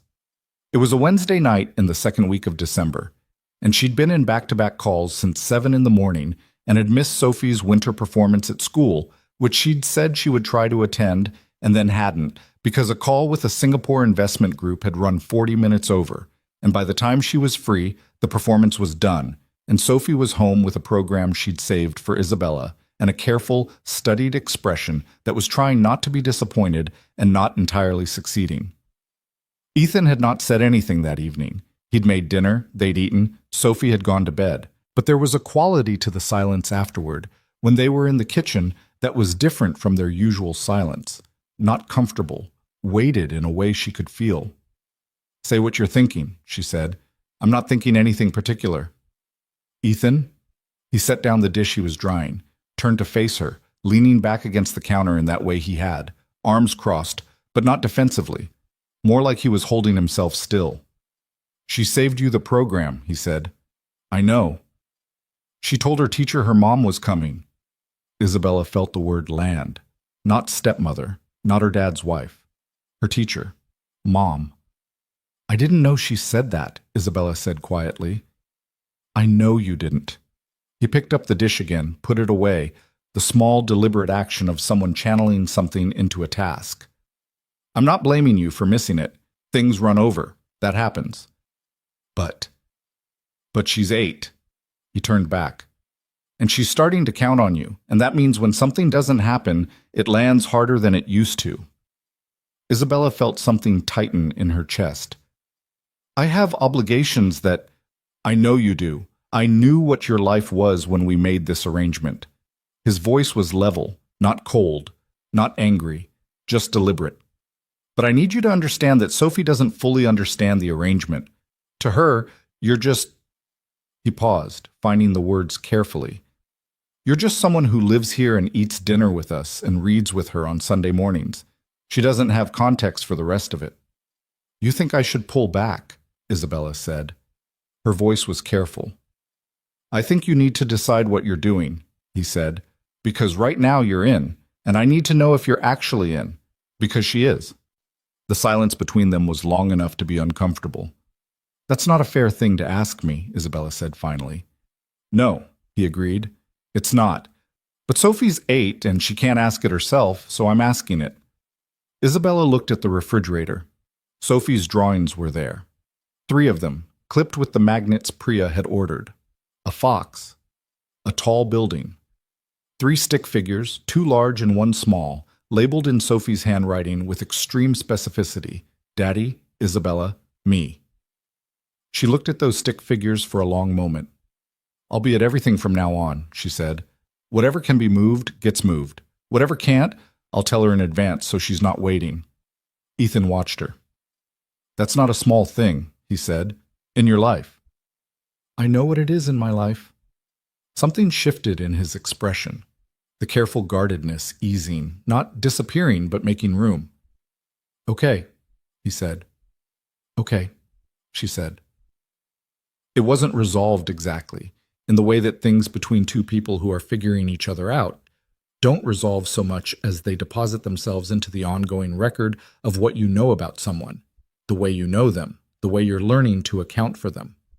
But something had been said honestly, on both sides, and the apartment felt less pressurized when she went to bed, and the next morning she'd rearranged 3 meetings and sent Priya a new standing instruction about Sophie's school calendar. Priya, who was very professional and did not ask personal questions, had said only "understood" and updated the system immediately. What Isabella had not anticipated, and what she could not have predicted because she had no reference point for it, was how much Sophie's easy, frank affection would quietly dismantle things in her that she hadn't known were standing. She had grown up in a house where affection was conditional and expressed indirectly, calibrated to performance and outcome. Her grandfather had loved her genuinely, but through the language of expectation and achievement. Her father's version of love had been mostly self-referential. Her mother had left when Isabella was 11 and maintained a cordial, distant relationship that communicated very clearly that some departures are permanent even when they're technically ongoing. Sophie held her hand in parking lots as a reflex. Sophie climbed next to her on the couch without asking and pressed a warm, solid weight against her side and watched whatever was on television with the democratic interest of someone for whom everything was potentially interesting. Sophie told her things, not important things necessarily, just things, the daily accumulation of an 8-year-old's world, what Phoebe said, what Governor the hamster did, why the substitute art teacher was better than the regular art teacher, why she'd decided the fox's name was Raymond. Why Raymond? Isabella asked once. He looks like a Raymond, Sophie said, as if this were obvious, and Isabella had turned away to hide something that was threatening to become a smile too large for the moment. She found herself holding the shape of these small things during board meetings, turning them over in her mind like objects in a pocket, the way you reach for something familiar when everything else is hostile. She had never had anything like this to carry into difficult rooms. She hadn't known it was possible to miss the sound of someone else's life while you were sitting in a boardroom defending your own. Ethan's aunt Catherine Sterling, Isabella's aunt technically through her grandfather, appeared at the penthouse unannounced on a Thursday afternoon in mid-December, and this was the moment when the story stopped being only about a board and a clause and a marriage and became about something more dangerous. Catherine Sterling was 63, the younger sister of Harrison Sterling by 7 years, and she had spent most of her adult life at what Isabella had always considered a careful, dignified remove from the family business, involved enough to attend events and cash dividends, detached enough to maintain the posture of someone above the fray. She was thin and well-dressed in the specific way of women who have been thin and well-dressed for so long it no longer registers as effort, and she had a quality of stillness that Isabella had always found slightly unsettling, like water that isn't moving because something underneath is holding it in place. The building staff called ahead, which gave Isabella 40 seconds to understand that Catherine was in the elevator before she walked through the door. That was not enough time. Isabella. Catherine came in with the ease of someone who had decided in advance that she was welcome. She looked around the apartment in a slow, measured sweep that was too practiced to be casual. You've redecorated. I haven't, Isabella said. This is how it's always been. Catherine's eyes found the drawings on the refrigerator. The fox, the building, the 3 stick figures. Something moved through her expression briefly, like a shadow passing over water. I heard you had guests. I'm married, Isabella said. My husband and his daughter live here. You knew that. Of course. She moved into the living room as if invited, which she had not been. I wanted to see it for myself. We haven't had a chance to speak since the announcement. You could have called. I wanted to see your face, Catherine said simply. They sat, because Catherine sat, and Isabella was not going to stand over her like a guard, in the living room where the blanket fort had been, in the clean light of a December afternoon. Catherine had taken the chair that faced the windows. Isabella sat on the sofa across from her. How is your mother? Catherine asked. I don't know. We don't speak. No, you wouldn't. Catherine looked at her hands folded in her lap. Harrison worried about that, you know. At the end, he worried about what would happen to you when he was gone. He left me the company, Isabella said. That was what he thought would happen to me. Yes. Catherine looked up. Her eyes were the same pale gray as Harrison Sterling's, which Isabella had always found disorienting. And then he put that clause in the will, which is interesting, isn't it? A man who spent 60 years building a company, choosing to put its future on the condition of his granddaughter's marital status. She tilted her head slightly. Unless the point wasn't the marital status. Unless the point was something else. What do you think the point was? Isabella asked. Her voice was very neutral. Catherine smiled, and it was a smile that acknowledged the question without answering it. I think Harrison was worried you were going to spend your life in that company and end up alone in a very clean apartment. She paused. I think the clause was meant to push you toward something. He could have just said that. He could have. He didn't. Catherine looked at the refrigerator from across the room, at the drawings, at the 3 stick figures. Is it real? She asked. The marriage. We're legally married. That's not what I asked. The silence was pointed. Isabella held Catherine's gaze and did not fill it. I think that's my business, Isabella said. Catherine nodded slowly, as if this confirmed something rather than denied it. She stood, smoothed her jacket, looked around the apartment once more. Gerald Whitmore is not a patient man, despite appearances, she said. He's very good at looking patient, but he's been waiting for something specific. I'd be careful about what you give him. Thank you for the advice. I mean it kindly, Catherine said, and her voice had something in it that might have been genuine. I know we've never been close, Isabella. That was partly me and partly circumstance. But you're the last one left who can actually hold this family together, including whatever version of this family now includes 3 stick figures on your refrigerator. She looked at Isabella directly. Don't let Gerald make you doubt that. She left. Isabella stood in the middle of her living room for a long moment after the door closed, parsing the visit, turning it over. Something about it felt off, in a way she couldn't immediately identify, like a note played correctly but in the wrong key. Catherine had said the right things, in the right tone, but she had also asked 2 questions she hadn't needed to ask if her intentions were purely supportive, and she had looked at those drawings with an expression that Isabella, who spent her professional life reading faces, filed under not what it appears to be. She picked up her phone and called David. Pull everything we have on Catherine Sterling's position in the estate, she said. Board access, holdings, anything she's signed in the last 18 months. Should I ask why? No, Isabella said. Just do it quickly. She hung up. She stood at the window and watched the river in the afternoon light and thought about her grandfather, who had been a difficult man and a brilliant one, who had loved her in the only language he knew and left her a company and a clause and a problem she was still working out the shape of.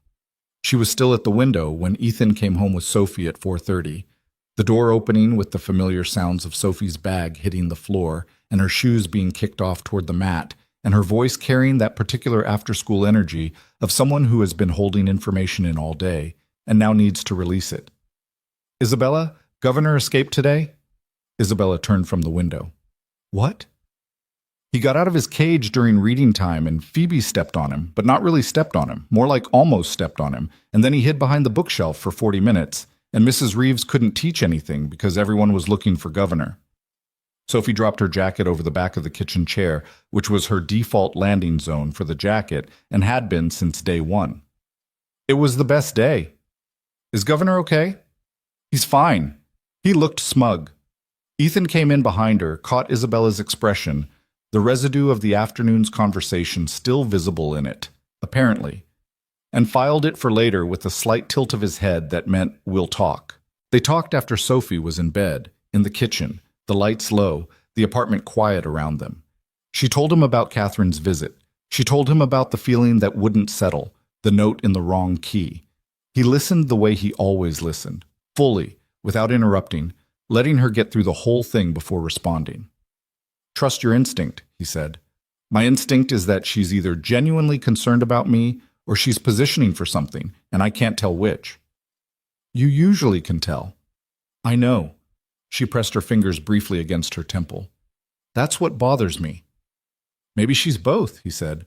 People usually are. She can be worried about you and also have her own angle. Those aren't mutually exclusive. Isabella looked at him.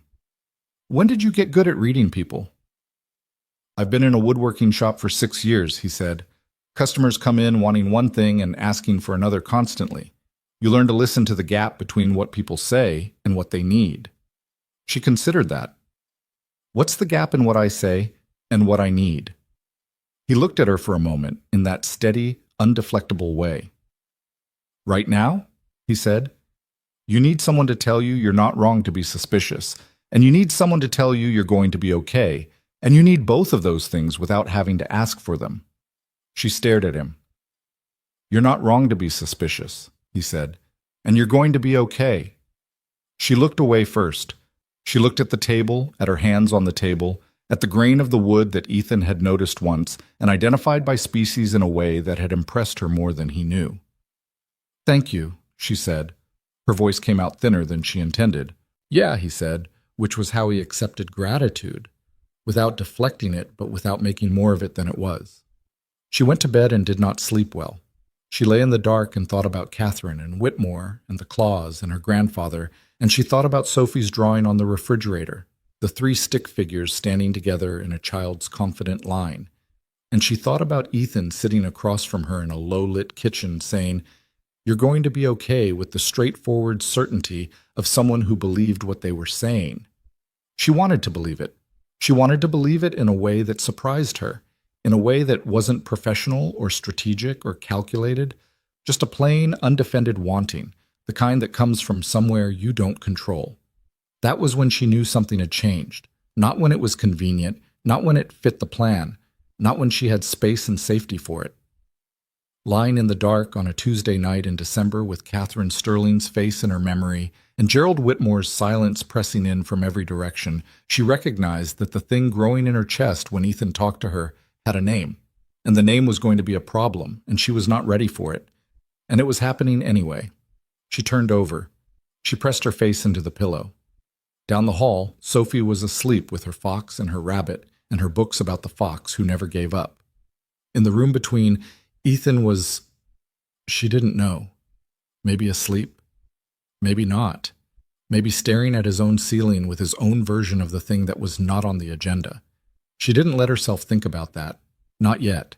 What she let herself think was this, that 4 months ago she had been alone in this apartment in a way she hadn't fully recognized as loneliness until it was no longer true, that she had been performing a version of herself that was entirely sufficient for professional success and entirely insufficient for anything else, that a rainstorm and a broken car and a woodworking shop had deposited her inside a life she had never planned for, and the life was complicated and inconvenient and full of mismatched timing and dirty dishes and a stuffed fox named Raymond, and lopsided birthday cakes and conversations in low-lit kitchens that cost her something to have and gave her something she didn't have a word for. She thought about what Ethan had said months ago, on the first night in his workshop, when she'd told him she kept her word. "I believe you," he'd said. She hadn't understood then what it would mean to be believed by someone who didn't need anything from her. She was beginning to understand it now, and that understanding was the most dangerous thing in the room. Outside, December pressed against the glass. The river moved below in the dark. Inside the apartment, 3 people breathed in their separate rooms in the ordinary darkness of a house that had somehow, without any of them planning it, become a home. The documents David Cole sent her arrived on a Thursday morning in the first week of January, and Isabella read them twice at her desk before she called him back, which was how she handled information that required her to adjust something fundamental in her understanding of a situation. She read it once to get the facts, and again to get the shape of what the facts meant. The shape was not good. Catherine Sterling had been quietly acquiring proxy voting rights from minor shareholders for 14 months. Not large blocks. Nothing that would trigger disclosure requirements or attract attention from Isabella's legal team under normal monitoring. Small percentages, patient accumulation, the kind of thing that looked like routine estate management from the outside and looked like something else entirely when you mapped it against Gerald Whitmore's board maneuvers over the same period. The timeline matched. Not approximately, precisely. Every significant move Whitmore had made in the previous year had been preceded by 2 to 3 weeks by a corresponding shift in Catherine's proxy holdings. She had been feeding him positioning intelligence. She had been, in effect, building him a platform while maintaining her posture as a concerned family member at a dignified remove. The visit to the penthouse 3 weeks earlier, the careful questions, the thing Isabella had heard in her voice that she hadn't been able to name but had filed under not what it appears to be. She sat at her desk for a long time after she set the documents down. She thought about her grandfather's study, the smell of it, old leather and pipe tobacco, and the specific weight of a room where serious decisions had been made for 60 years. She thought about being 12 years old and sitting across from Harrison Sterling at his desk while he explained to her, in plain and somewhat brutal terms, that the people most capable of damaging you were always the ones close enough to try. She had thought at 12 that this was a cold thing to tell a child. She had grown into someone who understood it as preparation. She had just not expected it to come from this direction. She called David. "How solid is this?" "Solid enough that I've had 2 other attorneys review it," he said. "The proxy chain is real. The timing correlation is... It's not coincidence, Isabella." "No," she said. It's not. What do you want to do? She thought about it. Going to the board directly with this would be complex. Catherine held no official position, which meant her influence operated entirely through Whitmore, which meant any action had to go through him, which meant a confrontation that he'd had months to prepare for. Nothing yet, she said. Keep building the documentation. I want every transaction, every communication we can legally access, everything, and I want it airtight before we move. That could take weeks. Then it takes weeks. She paused. How much does Whitmore need to call the vote? He's close. 2 more commitments, maybe 3. He's been working the edges, the newer board members, the ones who don't have long history with Sterling Global. I know which ones. She'd already identified them. She'd been working them herself quietly for 2 months. Keep me updated. She hung up and sat in the silence of her office on the 28th floor of the Sterling Global building, looking out at Savannah below, and she felt, underneath the calculation and the strategy and the practiced steadiness, a cold, specific anger at Catherine Sterling that she would not let anyone see and that she would not act on before she was ready. She drove home that evening and didn't tell Ethan about Catherine. Not yet. Not because she didn't trust him. That calculation had shifted considerably over the past 2 months in ways she was still adjusting to. But because telling him would make it real in a different way, and she needed a few hours with it alone first. What she did instead was sit on the kitchen floor with Sophie, who was in the middle of what she described as an extremely important art project involving approximately 47 different colors of marker and a piece of cardboard the size of a small door. "What are you making?" Isabella asked. "A map," Sophie said, without looking up. "Of what?" "Everything." She added a green squiggle near the top. "Here's the river. Here's our building. Here's Daddy's shop. Here's Phoebe's house. Here's where we got the pancakes." She pointed to each location with a marker that was leaving faint blue marks on the marble floor, which Isabella decided not to address. "And here's Fox Village." "Fox Village is on the map?" "Fox Village is real," Sophie said firmly. "Real things go on maps." Isabella looked at the map, the sprawling, confident, entirely subjective geography of an 8-year-old's world, with their building drawn bigger than everything else and surrounded by the things that mattered. "Can I be on it?" she asked. Sophie looked at her with mild surprise, as if the question was unnecessary. Then she picked up a red marker and drew a small figure next to the building, next to the existing figures that were presumably her and Ethan. "You were already on it," Sophie said. "I just didn't label you yet." She wrote Isabella in careful letters next to the figure, smaller than she'd have liked but fitting in the available space. She capped the red marker. "You're the ambassador. The ambassador is always on the map." Isabella looked at the small red figure on the cardboard map, labeled in a child's careful handwriting, and felt something in her chest shift with the specific, ungainly weight of something that couldn't be managed into a more convenient shape. She helped Sophie finish the map. They added Deli's pancake restaurant and the school and the park near the river where Ethan took Sophie on weekend mornings. They added a small square labeled Governor's Kingdom for the school hamster. By the time Ethan came home from the shop at 7, the map was spread across the kitchen table, and Sophie was explaining its entire geography with the serious authority of a cartographer presenting to a geographic society. Ethan looked at it, looked at Isabella. "You're labeled," he said. Apparently I was already on it. Something moved in his expression that she filed away without examining. The second week of January was when the media pressure intensified in a way that felt coordinated, which, as she would later confirm, was because it was. 3 separate stories ran across different outlets within 48 hours, all circling the same territory. Questions about the marriage's legitimacy, unnamed sources suggesting it had been arranged for business purposes. One piece that stopped just short of using the word fraud in a way that a careful legal team had clearly designed to stop just short of actionable. The stories named Ethan specifically. One ran a photograph of the workshop with a caption that described him as a struggling small business owner with mounting debts, which was misleading at best and deliberately cruel in the specific way that accurate statistics can be made cruel through selective context. His debts were a business loan, normal and manageable, the kind that half the small businesses in Georgia carried without it meaning anything about the person carrying them. He read the piece on his phone at the kitchen table on a Tuesday morning, and Isabella watched his jaw set, and she recognized the expression because she'd seen it on her own face in mirrors. The particular controlled stillness of someone absorbing something that genuinely stings and refusing to let it show completely. "I'm going to have legal send a correction demand," she said immediately. "The debt characterization is Don't," he said. "Ethan, it's factually misleading. I know what it is."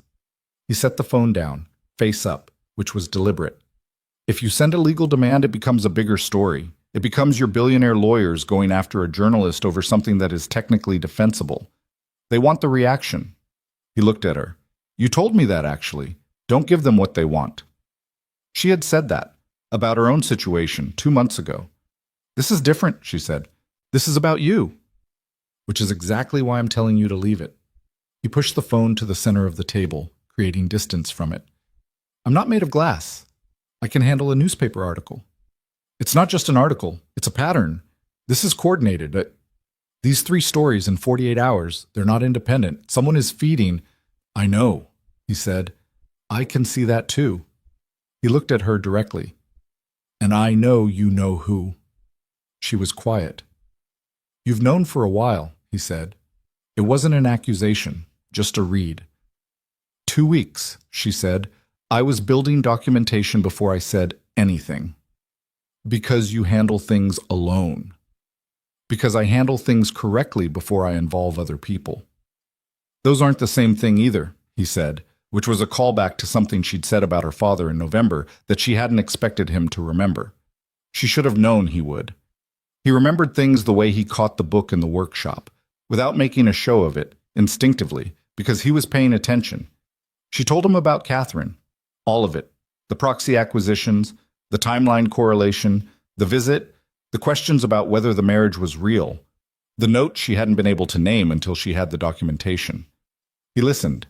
He did not interrupt. When she finished, the kitchen was very quiet. "Your grandfather's sister," he said. "Yes." "Who came here and asked about the drawings on your refrigerator?" "Yes." He was silent for a moment.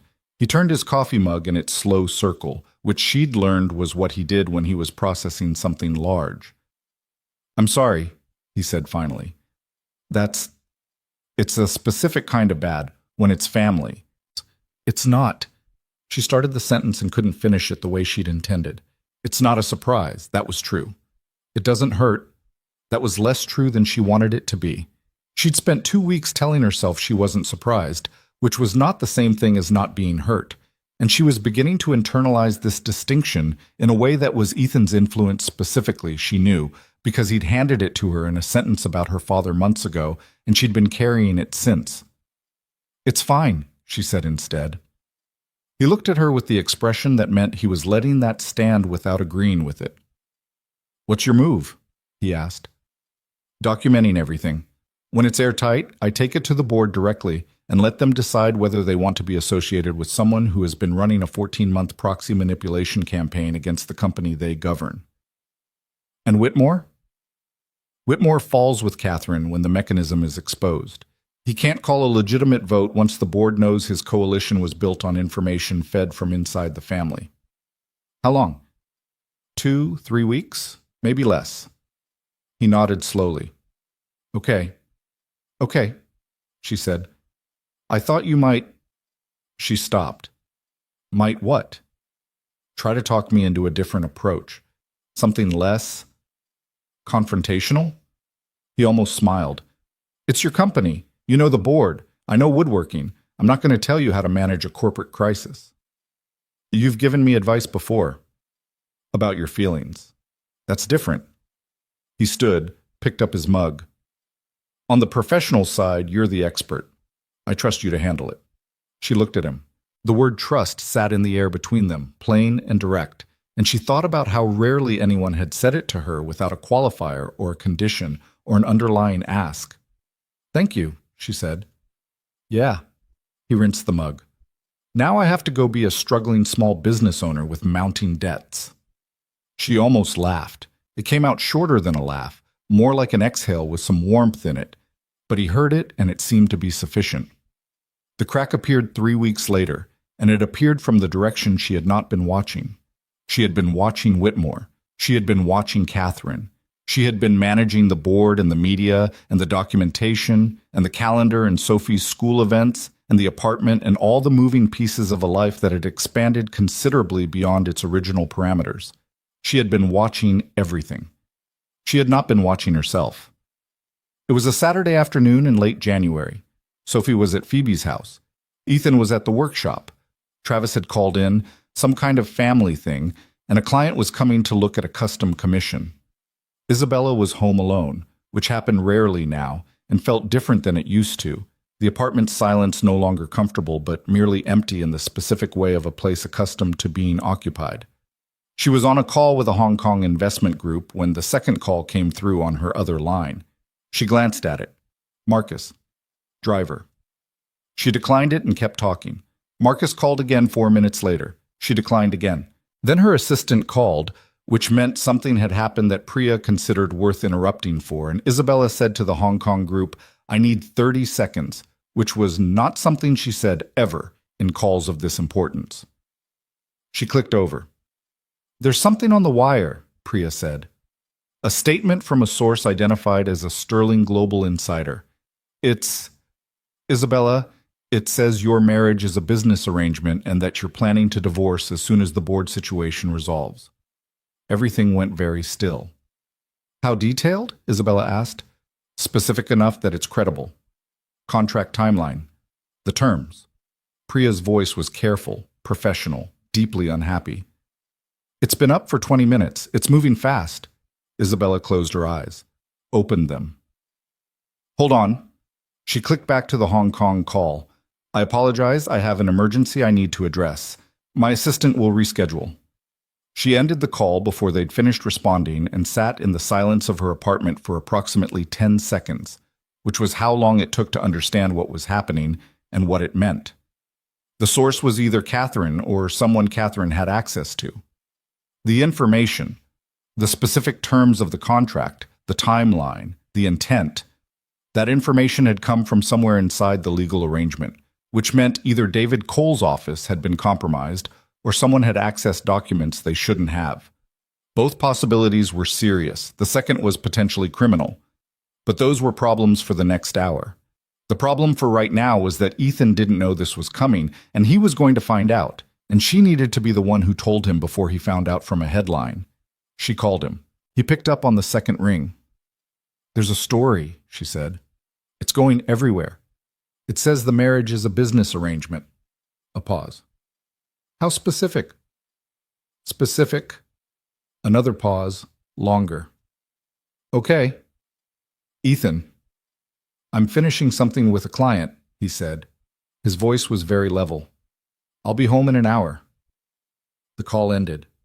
She sat with the phone in her hand and the apartment around her, empty and white and enormous, and waited for the next hour to happen. He came home at 6. Sophie was back by then, brought home by Phoebe's mother, and the apartment had that after-school energy that Isabella had come to map by sound.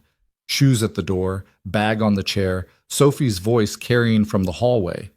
But Sophie read the air in the apartment the way children do when something is wrong between adults, and she went to her room with unusual quietness after dinner, taking Raymond the fox and closing the door with a care that said she understood something without knowing what.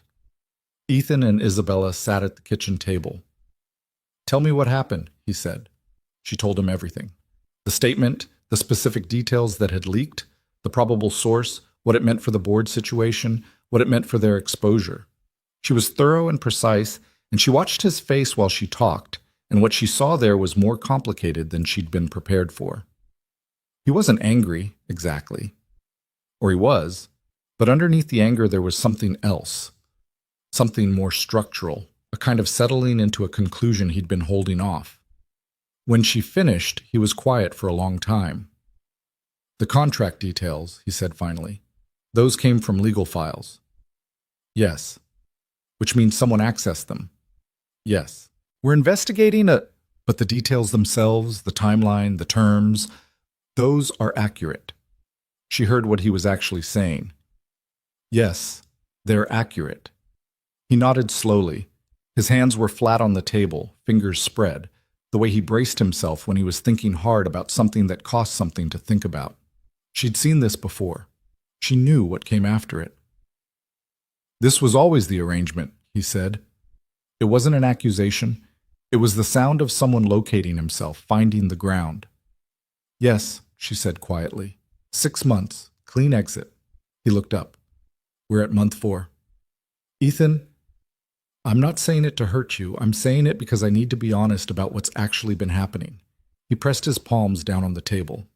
"I got comfortable here. Sophie got comfortable here. And I let that happen I let myself not think about what it means when it ends. It doesn't have to." She stopped herself. He looked at her. "Doesn't have to what?" She was at a choice point and she knew it. And the choice was between saying the thing that was true, the thing that had been growing in her chest since December, that she had named in the dark and had not said aloud to anyone, and protecting herself from the specific vulnerability of saying it out loud in a kitchen where everything could fall the wrong way. She had spent her entire life choosing protection. "Nothing," she said. "I was going to say it doesn't have to be resolved tonight." He studied her. She looked back at him steadily, and she felt the gap between what she'd almost said and what she'd actually said sitting in the air between them like an object, and she thought he could probably feel it too, and she thought he might be doing the same thing, choosing protection, finding the ground, locating himself at a safe remove. "The story will run," he said. "It's already out." "What does that mean for the board?" She walked him through it. More clinical now, both of them. The story was damaging, but not necessarily fatal. The board had more to fear from Catherine's fraud documentation than from questions about the marriage's origins. If she moved in the next week, if she got to the right board members before Whitmore could consolidate. "So you need a few more weeks," he said. "Yes." He was quiet. Something was moving behind his eyes that she couldn't fully read, which was unusual. She had become accustomed to reading him. "Then we have a few more weeks," he said. He got up. He rinsed the glasses and turned off the kitchen light and said goodnight at the hallway in the way he had for months, the brief, ordinary goodnight of two people who had stopped needing to perform normalcy because it had, somewhere along the way, simply become normal. She stood in the kitchen after he'd gone, in the dark, with the shape of the evening settling over her. She knew what she'd heard in that exchange and what she hadn't. She knew that the few more weeks he'd offered had cost him something, that he'd made a choice too, in that kitchen, to stay when the easier thing was to start pulling back. She didn't know what to do with that knowledge yet, because she had spent all her available energy on every other dimension of this crisis, and she didn't have a reserve left to handle it carefully. She went to bed. She lay in the dark and listened. Down the hall, Sophie's light was still on, the thin line of it visible under the door. Probably reading. Probably the Fox books, which she'd been rereading in order, which Ethan had explained was her pattern when she was working something out. Isabella stared at the ceiling. The walls she had spent 30 years building were not as solid as they'd been in November. Solid enough still, but different. Load-bearing in some places, decorative in others, and she was no longer certain which was which. Then came the conversation she had replayed more times than she would ever admit. It was 3 days after the leaked story, a Tuesday night, and she had been in the Sterling Global building until 9 p.m. dealing with the fallout from a board member, one of the newer ones, who had called to say he was likely voting with Whitmore's coalition. She'd talked him back from the edge, mostly, but it had taken 2 hours and she'd come home tired in the bone-deep way that wasn't about sleep. Ethan was in the living room, reading. Sophie was in bed. The apartment had the particular quality of late evenings, quieter than silence, lived in. He looked up when she came in. He read her. "Sit down," he said. "I'm fine." "I know. Sit down anyway." She sat. She didn't take off her jacket. She wasn't sure she had the energy. "Good news or bad?" he said. "Both. Shored up Landry's vote. Lost access to Quan. He's not answering." She rubbed the back of her neck. "Catherine is accelerating. Whatever timeline she and Whitmore had, they've moved it up. The leak was supposed to destabilize us before I could move on the proxy documentation, and it partially worked. Partially. I got to Landry. So you're still standing?" "I'm still standing." She looked at him. Barely. He put his book down. He looked at her with the expression that she had come to understand meant he was about to say something true that she might not want to hear. You know what you need to do, he said. You've known for 2 weeks. You're waiting because you're not sure it's going to work, and you don't want to move until you're certain, but you're not going to be certain because that's not how this works. She looked at him. You know nothing about corporate governance. I know about building things and having them not turn out right, and having to decide whether to tear it down and start over or keep working. He met her eyes. You have the documentation. Take it to the board. Do it this week. If it's not airtight, Isabella. He said her name with a weight that stopped her. You have been preparing for this for 3 weeks, and you are as ready as you're going to get. The longer you wait, the more ground Whitmore takes. Move. She stared at him. I don't take orders, she said, but it came out without edge. I know, he said. It's a strongly worded suggestion. She almost smiled. It was tired and slight and didn't quite make it all the way, but it was close. Okay, she said. Okay, he said. She went to bed and scheduled the board meeting for Thursday. Wednesday morning, she found a note on the kitchen counter, held down by her coffee mug, in Ethan's cramped, legible handwriting. You built it once. You can protect it. E. She folded it and put it in her jacket pocket. She carried it to the board meeting. She kept her hand in her pocket the whole drive over, not touching the note exactly, just aware of its presence there, a weight that was small enough to be easily missed and significant enough to be exactly what she needed. The board meeting on Thursday was 2 hours and 40 minutes long, and it was the most consequential conversation of her professional life, and she was not going to lose it. She presented the proxy documentation, all of it, clean and sourced and cross-referenced in the way that David Cole did things when he understood the stakes. She presented the timeline correlation between Catherine's acquisitions and Whitmore's moves. She presented 3 separate legal opinions on the implications for board governance. She was precise and thorough, and she did not perform emotion, not because she didn't feel any, but because this was not where emotion belonged. Halfway through the presentation, Gerald Whitmore stood up. This is... he started. Sit down, Gerald, said Margaret Holloway, the board's longest-serving member, in a voice that had spent 40 years not tolerating interruptions. She's not finished. Whitmore sat down. Isabella finished.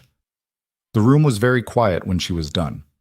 Then Holloway said, I'd like to call for an internal investigation into the proxy acquisitions and any communications between parties named in this documentation.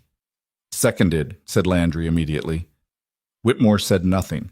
His face had the expression of a man watching a structure he'd built for 14 months being dismantled in 40 minutes. It wasn't over. Investigations took time. Legal processes took time.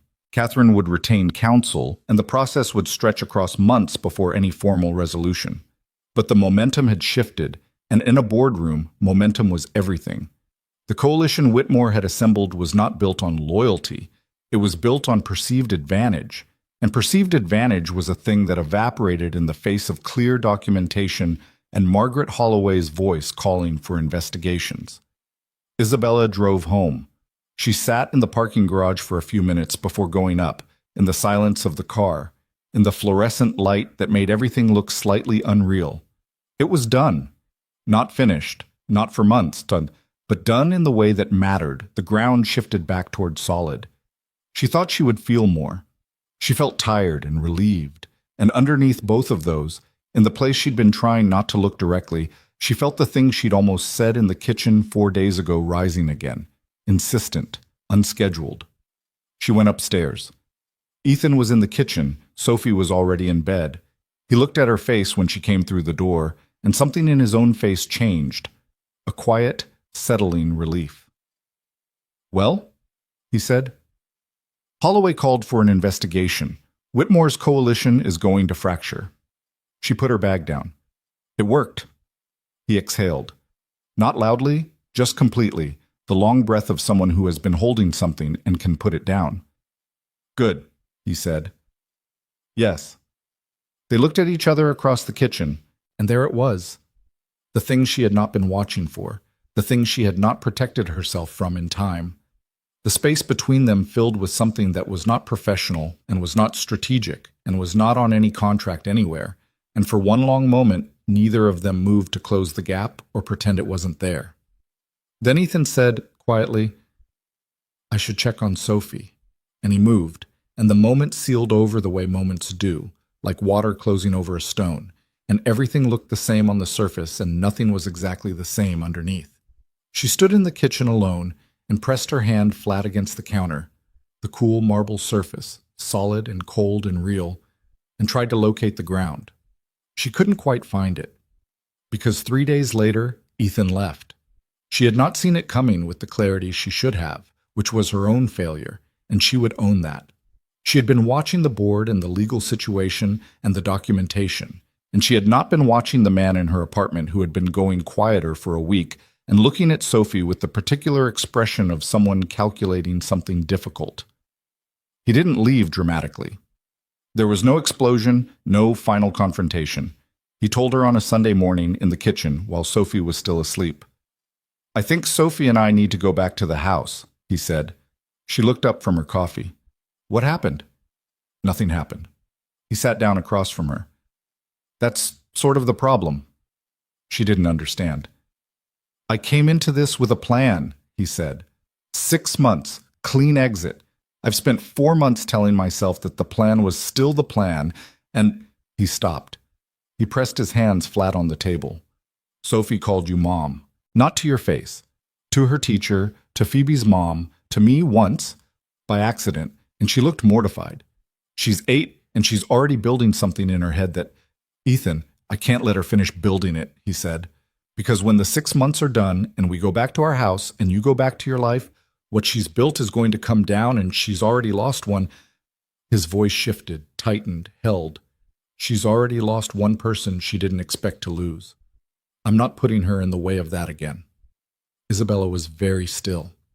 "And you," he said, quieter, "you've been—" He stopped again, and she watched him working something out, working it out honestly, the way he did everything. "I don't know what you feel. You keep it close. And I've got my own—" He shook his head. "I'm not going to stand here and say things that might not be— that might just be what happens when 2 people share a kitchen for 4 months. I don't trust myself to know the difference right now." "Ethan." She said his name and didn't know what came after it. "The legal situation is handled," he said. "You don't need us here for coverage anymore. And I think—" He looked at the table. "I think if we stay much longer, leaving is going to cost more than either of us are prepared to pay." The kitchen was very quiet. Outside, Savannah was Sunday morning slow. The river moved. Somewhere down the hall, Sophie was still asleep with Raymond the fox and her map of everything that mattered, and she didn't know yet that the map was about to change. "Okay," Isabella said. It came out barely above a whisper. It was the smallest word she'd said in months. He looked at her, and in his face was something she recognized because she'd felt it in herself. The specific expression of someone choosing the careful thing over the true thing, because the true thing felt too large for the room, because the room didn't have the right conditions, because the costs were too uncertain. She understood it completely. She hated it completely. She sat with both of those things at once and said nothing else. He told Sophie after breakfast. Sophie took it with the uncanny composure of a child who had already prepared herself for things not lasting, who had done this preparation quietly and privately because she was Ethan's daughter and had learned from watching him that you get ready for hard things before they arrive. She asked if she could keep Raymond. She asked if she could say goodbye to Isabella's building. She asked if they were still going to Deli's on Saturdays. "We can still go to Deli's," Ethan said. Sophie turned to Isabella. "Will you come sometimes?" Isabella's throat was doing something inconvenient. "Yes," she said. "Sometimes." Sophie nodded. "Okay." She went to her room to pack her things with a dignity that was almost unbearable to witness. Ethan looked at Isabella when Sophie was gone. He looked at her for a long moment. "I'm sorry," he said, "for whatever this costs you." "Don't be," she said, which was what she always said, and she meant it less than she ever had. He nodded. He went to help Sophie pack. 2 hours later, the penthouse was quiet again. White marble and 12-foot ceilings and negative space and the refrigerator with 3 drawings still on it, held by the magnets Priya had ordered, and a map of everything that mattered with Isabella's stick figure labeled in careful red letters. She stood in the kitchen for a long time. She thought about the fox that always found his way home. She thought about Sophie's voice. "You were already on it. I just hadn't labeled you yet." She thought about Ethan's note in her jacket pocket. "You built it once. You can protect it." She thought about what she had almost said and hadn't. Then she did what she always did. She picked up her phone and she went to work. And she did not let anyone see that anything had broken. But something had. Something quiet and structural. The kind of break you don't notice until you go to put weight on it and it doesn't hold the way it used to. She had handled it.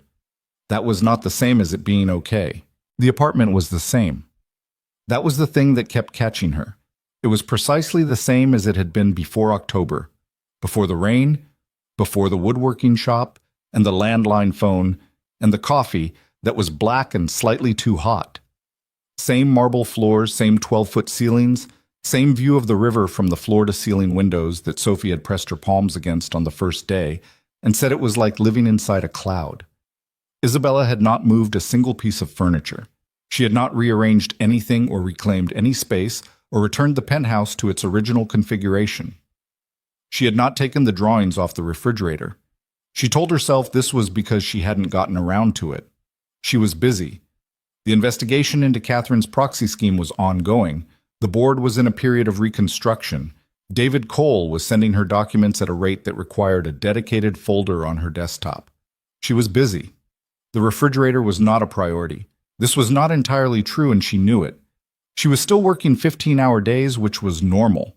She was still making the right decisions at the right times, which David confirmed and the board confirmed, and the financial press was beginning to confirm in pieces that ran with words like resilient and decisive. She was handling it. She was always handling it. But she was doing it in an apartment that still smelled faintly, in certain rooms when the air moved a particular way, like wood and linseed oil in someone else's life. And that smell kept arriving when she wasn't braced for it. Early mornings in the kitchen, evenings in the hallway near the storage room, and each time it arrived, she stood with it for a moment before she moved on. She was handling it. 3 weeks passed. The investigation widened. David's team turned up 2 additional financial advisors who had been coordinating with Catherine's proxy moves, which strengthened the documentation considerably and added a dimension to the case that crossed from board misconduct into securities law. He brought in an external firm that specialized in exactly this kind of corporate fraud, and their preliminary assessment was direct. The evidence was sufficient. What remained was process. Ethan found out about the scope of the fraud not from Isabella, but from a news alert on his phone, which was how she discovered that she had fallen into her oldest habit, handling things alone, not because she didn't trust him, but because the habit lived deeper than trust, embedded in something older than this arrangement, and she hadn't caught it in time. He texted her. Just 3 words. "Are you okay?" Not a question mark. Just the words, flat, and the absence of the punctuation said more than the words did. It said he was trying to be careful about how much he asked, trying to stay on the correct side of a line they'd drawn by his leaving. She stared at the text for longer than she should have. Then she typed back, "Yes, the case is stronger than we thought." He replied, "Good." She looked at that word on her screen, 4 letters, period, complete, and felt the flatness of it like a physical thing. Not because it was cold, because it was careful. Because he was being exactly as careful as she had always been, and she now knew what that careful distance cost because she'd seen the inside of it from the other side. She put her phone down and went back to work. Sophie called on a Saturday morning. It was unexpected enough that Isabella, seeing the name on the screen, Ethan had apparently given Sophie her own contact entry at some point, written as Sophie B with a small fox emoji, sat down on the kitchen stool before answering. "Hello?" she said. "Hi." Sophie's voice was the same, slightly out of breath, the way she always was when she'd been running around before remembering she needed to make a call. "Daddy doesn't know I'm calling. I wanted to ask you something." "Okay," Isabella said. "Are you coming to Delhi's on Saturday?" "You said sometimes." Isabella looked at the kitchen table where no one was currently sitting across from her with eggs and toast. I didn't know if that was still. We go every Saturday, Sophie said. Daddy gets the boring thing. I get blueberries. There's room for you. A pause. Does your dad know you're asking? I said he doesn't know I'm calling. Sophie's tone had the mild exasperation of someone dealing with a slow student. I'm asking because I want to ask. Raymond misses you. I think Daddy is sad, but he does the face where he's not sad, so I can't tell for sure. And I miss you, so you should come. Isabella was quiet for a moment. Outside, the February morning was cold and clear, and the river was doing what it always did regardless of everything. What face does he make? She asked. When he's not sad. The one where his jaw is really still, Sophie said, like he's trying to look normal. Isabella thought about a man in her kitchen once saying you're doing the thing with your jaw, where you're holding it very still because you're trying to look calm. She thought about the fact that she and Ethan had apparently spent the past 3 weeks making the same face at each other from separate locations. Okay, she said. I'll come Saturday. Okay, Sophie said, satisfied. Bring the ambassador. Raymond wants to see him. She meant the stuffed fox, which was still on the shelf in what had been Sophie's room. Isabella had not moved it. I'll bring him, she said. She heard Sophie put the phone down without quite hanging up and call, at full volume, Daddy, Isabella's coming Saturday. And she heard, faintly, Ethan's voice from some other room saying something she couldn't make out, and then the call ended.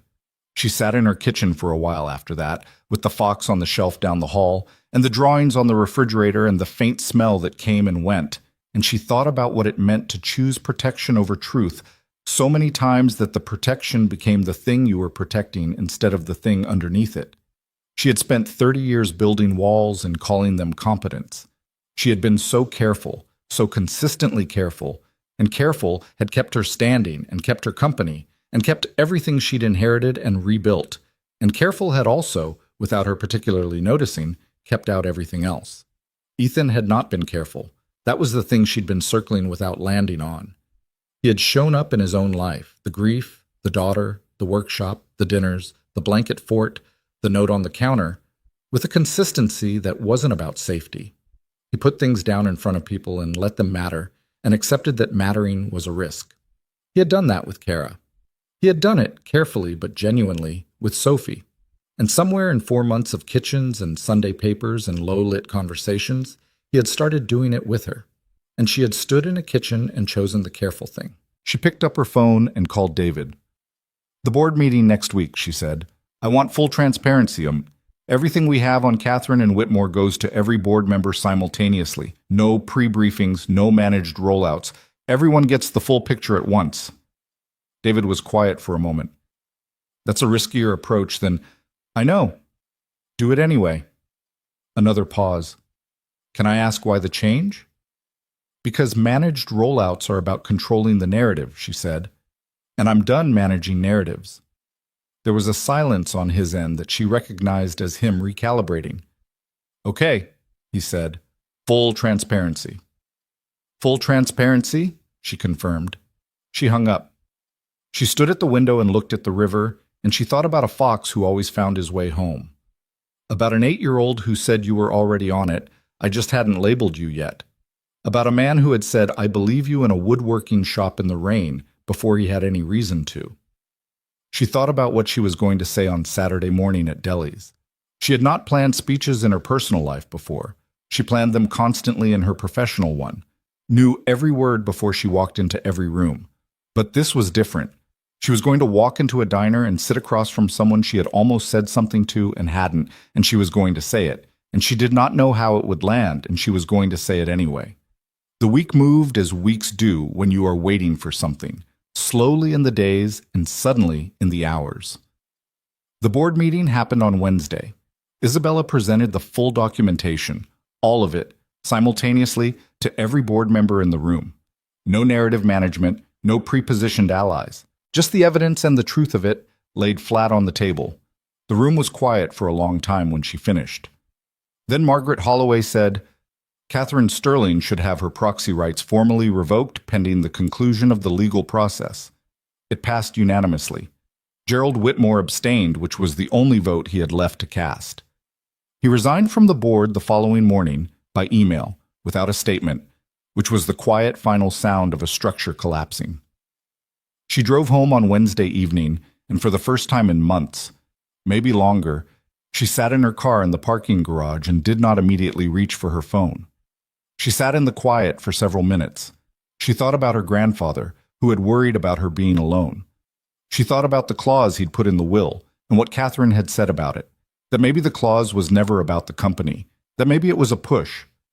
She thought he might have been, in his difficult, indirect, expensive way, right? She went upstairs. She took the fox off the shelf in Sophie's room and set him on the kitchen counter where she'd see him in the morning. She slept better than she had in weeks. Saturday came. Deli's was the same. Sticky menus, Greta with her coffee pot, the window table where Sophie had cataloged the entire Savannah Street scene the first time they'd come. Sophie was already in the booth when Isabella arrived, 7 minutes late because she'd gone back for the fox and then found a parking spot that required 3 attempts, and Sophie saw her through the window and waved with both hands. Ethan was sitting across from her. He looked up when Isabella came through the door. He looked the same. He was wearing a flannel shirt she recognized, the green one from the workshop, and he had sawdust on his forearms because he'd probably been in the shop that morning, and his expression when he saw her was doing several things at once, in the way that faces do when they've been held still for a long time and something loosens them. "You came," Sophie said. "I said I would." "You brought the ambassador." Sophie reached across the table for the fox, which Isabella had carried in somewhat self-consciously and which now felt extremely correct to have brought. Sophie set Raymond and the ambassador side by side at the edge of the table with the gravity of a diplomat arranging a summit. Now they can catch up. Isabella sat down. She sat across from Ethan, which was where she'd always sat in this booth. And Greta appeared immediately with the coffee pot, and Ethan's hand was flat on the table between them, not reaching, just resting. They ordered. Sophie got blueberry pancakes. Ethan ordered the eggs and toast. Isabella looked at her menu and then at Ethan and said, "I'll have what he's having." Sophie looked up. "You're getting the boring thing?" "I want to try it," Isabella said. Ethan looked at her over his menu, something careful and quiet in his eyes. "Okay," Sophie said, though she was clearly reserving judgment. The eggs and toast were, objectively, unremarkable. Greta brought them with the same cheerful efficiency as always, and Isabella ate them, and they were fine, sustaining, honest, unpretentious, and she thought that Ethan ordering the same thing every Saturday had never been about the food being the best option. It was about knowing what you wanted and not being performed out of it. Sophie spent 15 minutes explaining a complicated social situation involving Phoebe, a girl named Margot, and a misunderstanding about whose turn it was to be line leader, which required her full attention and therefore freed the adults at the table from having to fill the silence themselves, for which Isabella was privately grateful. Then Sophie said she needed to go to the bathroom and climbed out of the booth with her characteristic lack of ceremony, and Isabella and Ethan were alone with the coffee and the remnants of breakfast and the 2 stuffed animals presiding over the edge of the table. The silence lasted about 4 seconds. "How are you?" he said. "Better?" she said. "The board voted Wednesday. Catherine's proxies are revoked. Whitmore resigned." "I saw." "Then you know it's done." "Yes." He turned his coffee mug. The slow circle, the familiar gesture. "That's not what I was asking." She looked at him. He looked back, and in his face was the same thing she'd been carrying around for 3 weeks. The same careful, costly distance. The same thing held just below the surface. "I was going to say something," she said, "in the kitchen. 3 days after the leak, when we were talking about the board. I said, it doesn't have to. And then I stopped." He was very still. "I stopped because I was scared," she said, "which is not something I say easily. I've been scared in boardrooms and scared in courtrooms and scared in my grandfather's office. And I have never once said it out loud because saying it out loud costs something, and I have never been willing to pay that particular cost." She paused. "I'm paying it now." "Isabella, let me finish." "Not a command. A request, almost. I spent 4 months in an apartment with you and Sophie, and something happened to me that I did not plan for and could not manage and did not want to stop. And I know the arrangement was what it was. I know you had reasons for leaving that I understood and still understand, but I stood in a kitchen and chose the careful thing. And I have been choosing the careful thing for 30 years, and I am really tired of how alone that is. The sentence came out slightly rougher than she'd intended, less polished. She left it there because polishing it would have been the careful thing. Ethan was quiet for a moment. He was looking at her with the expression she had never been able to read completely, the one that was something more than careful attention, but something less than what she was hoping for. And she sat with the not knowing, which was the hardest part. "You know what I told Sophie the first morning after we moved out?" he said. She shook her head. She asked if Isabella was still our person. He said it simply. She said it like that. Our person. And I said, I told her people's situations were complicated and that just because two people cared about each other didn't always mean they were in the same place at the same time. He paused. She said that was a very long way of saying I didn't know. She's perceptive, Isabella said. She really is. He looked at the table, then back at her. I left because I thought it was the right thing. I left because I was trying to be responsible about Sophie, about what I was feeling, about what was real and what was proximity and shared kitchen time. He stopped. And I've spent 3 weeks in my house, in the actual quiet, without any of those things to blame it on. And the thing is still there. Isabella waited. The thing, he said, is that I love you. He said it without preamble or ceremony, in the same voice he used to tell her the toast was ready or the car needed an oil change. Direct, without performance, the way he said things that were simply true. I've probably been in the process of loving you since December, and I've been calling it other things because other things were safer to call it. But I've been in the quiet for 3 weeks, and I know the difference now. She had been ready to say something. She had a response prepared, in the way that she always prepared responses. It was gone completely. I'm not asking you to, he started. I love you, she said. I should have said it in November. I definitely should have said it in December. I absolutely should have said it the night the board situation resolved and we were standing in the kitchen and I could feel you not saying it, and I could feel myself not saying it, and we both went to bed and didn't say it. She shook her head. I'm saying it now. I love you. I have been figuring out how to be a person who lets things matter, and you have been the reason I know the difference. Ethan looked at her for a long moment. Something in his face changed, not dramatically, not in the way that moments look in movies, with light and swelling orchestras. Just the particular shifting of a face that has been holding something tightly for a long time and can finally, carefully, put it down. We're going to have to figure out a lot of things, he said. I know. Sophie is involved now, which means I know, Ethan. This isn't me saying no. I want to be clear about that. He looked at her. I'm just saying it's going to be complicated. Everything in my life is complicated, she said. I know. And then, quietly, careful, genuinely, but not everything needs to be. She recognized the words. She'd said them to him once, or something close to them. He'd filed them, the way he filed everything, and he was handing them back now, which was so precisely him that she felt it somewhere in her sternum. Sophie came back from the bathroom, slid back into the booth, looked at both of them with the frank, comprehensive assessment of someone who had been watching adults her entire life and had developed considerable expertise. Are you figured out? She asked.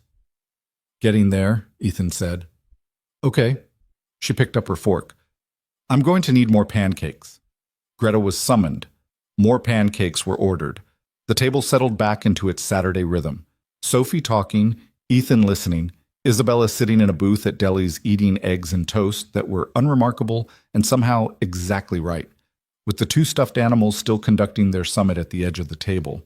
After they walked, not with any particular destination, Sophie decided the direction and they followed, because Sophie's navigation in Savannah was directionally inconsistent but experientially reliable, meaning you ended up at places you wouldn't have chosen but were consistently worth being at. She led them through the historic district in the February cold, the oaks overhead bare and beautiful, the cobblestones wet from an earlier frost. She walked between them, and about 10 minutes in she took both of their hands without asking, without announcing it, the way she'd taken Isabella's hand outside the clerk's office 5 months ago. Ethan caught Isabella's eye over the top of Sophie's head. She caught his. There was no word for the look they exchanged that wasn't too large for a public sidewalk in February with an 8-year-old chattering between them. So they didn't use words. They just walked, the three of them, in the complicated, ordinary grace of people finding their way towards something they hadn't planned for and couldn't have imagined and were choosing anyway. The legal resolution of the Catherine Sterling case took another 4 months, which was faster than David had predicted and slower than Isabella had hoped, which was precisely the nature of legal resolutions. Catherine retained excellent counsel and contested every element of the documentation, and the process was grinding and expensive and occasionally infuriating, and it ended the way well-documented cases end when the evidence is what it is. With a settlement that included Catherine's removal from all Sterling estate interests, a formal board censure, and an agreement that kept the whole thing out of criminal court in exchange for full cooperation. Gerald Whitmore's resignation had already removed him from Isabella's immediate professional sphere. He resurfaced 6 months later at a smaller firm in Atlanta, which was his business, and Isabella did not spend time on it. Margaret Holloway called Isabella after the settlement was finalized and said simply, "Your grandfather would be satisfied," which was not the same as proud, but it was what Harrison Sterling would have said, and Isabella understood the distinction and accepted it as the genuine thing it was. The second wedding was not technically a wedding at all. There was no ceremony, no plan, no date set on a calendar with a PR team and a legal team and a photographer. What there was instead was a Tuesday evening in June on the rooftop of Ethan's workshop, which he'd discovered had a flat section accessible through a hatch in the ceiling and a view of the Savannah skyline going orange and rose in the early evening. He had told her to come by the shop at 6. He hadn't said why.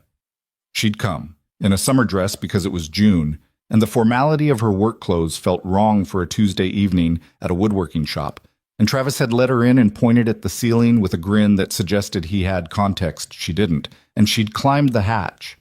Ethan was up there.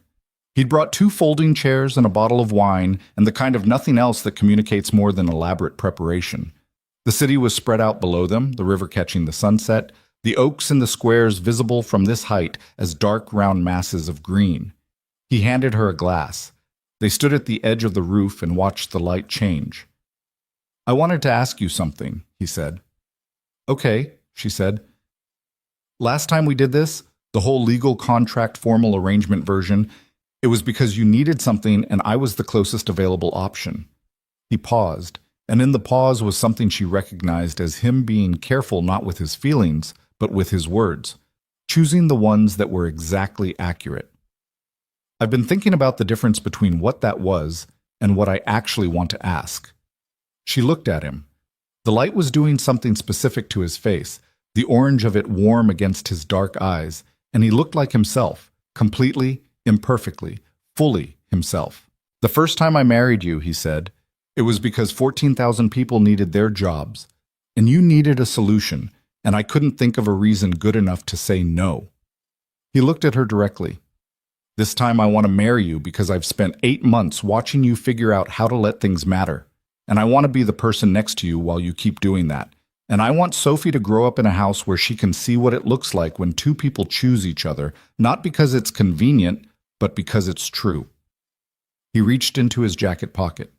He brought out the plain gold band from the county clerk's office, the one from the first ceremony, the one she'd taken off and left on the kitchen counter when he'd moved out, and which she had not been able to throw away or put in a drawer. She'd put it in a coffee tin in the kitchen, which was where he'd apparently found it. "It's the same ring," he said. "I couldn't see the point in a different one."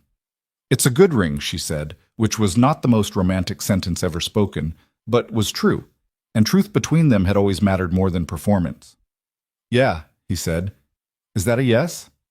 "Yes," she said. "That's a yes." He put the ring on her finger. His hands were warm the way they'd been in the clerk's office the first time, and there was still a scar on the back of his right hand that she had touched once in the dark, carefully, without waking him. She pressed her thumb against it now, deliberately, in the last of the evening light. He kissed her, not dramatically, with the completeness of something that had been waiting a long time to be exactly what it was.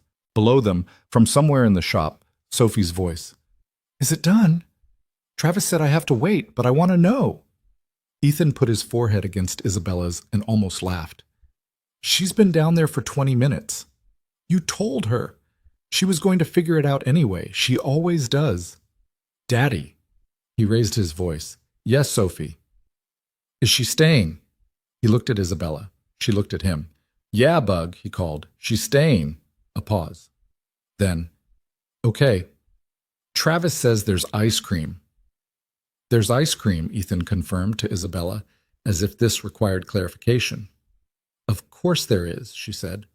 The hatch opened and Sophie came through it at speed, in her fox print pajamas because it was a Tuesday evening and she was 8 and she had apparently changed into pajamas in anticipation of a celebration. And she looked at the ring on Isabella's hand and at her father's face and at Isabella's face, and then she threw herself at both of them with the full, uncalculated force of someone who had been waiting a long time for this particular outcome and was not going to undercommit to it now. The three of them stood on a rooftop in Savannah in the last of the June evening, tangled together and slightly off balance, and nothing like the clean, composed image of a family in a photograph. Sophie smelled like strawberry shampoo. Ethan's chin was on the top of Isabella's head. The city went about its business below, indifferent and lovely, and somewhere down there the river moved in its patient way, carrying everything forward. "The ambassador needs to be on the roof," Sophie said, into the general middle of the huddle. "We'll bring him up," Ethan said. "He's been inside too long." "Okay, Bug." "And I need a new drawing," Sophie said. "The one on the refrigerator doesn't have a roof." "We can add a roof," Isabella said. "I'll draw it tonight."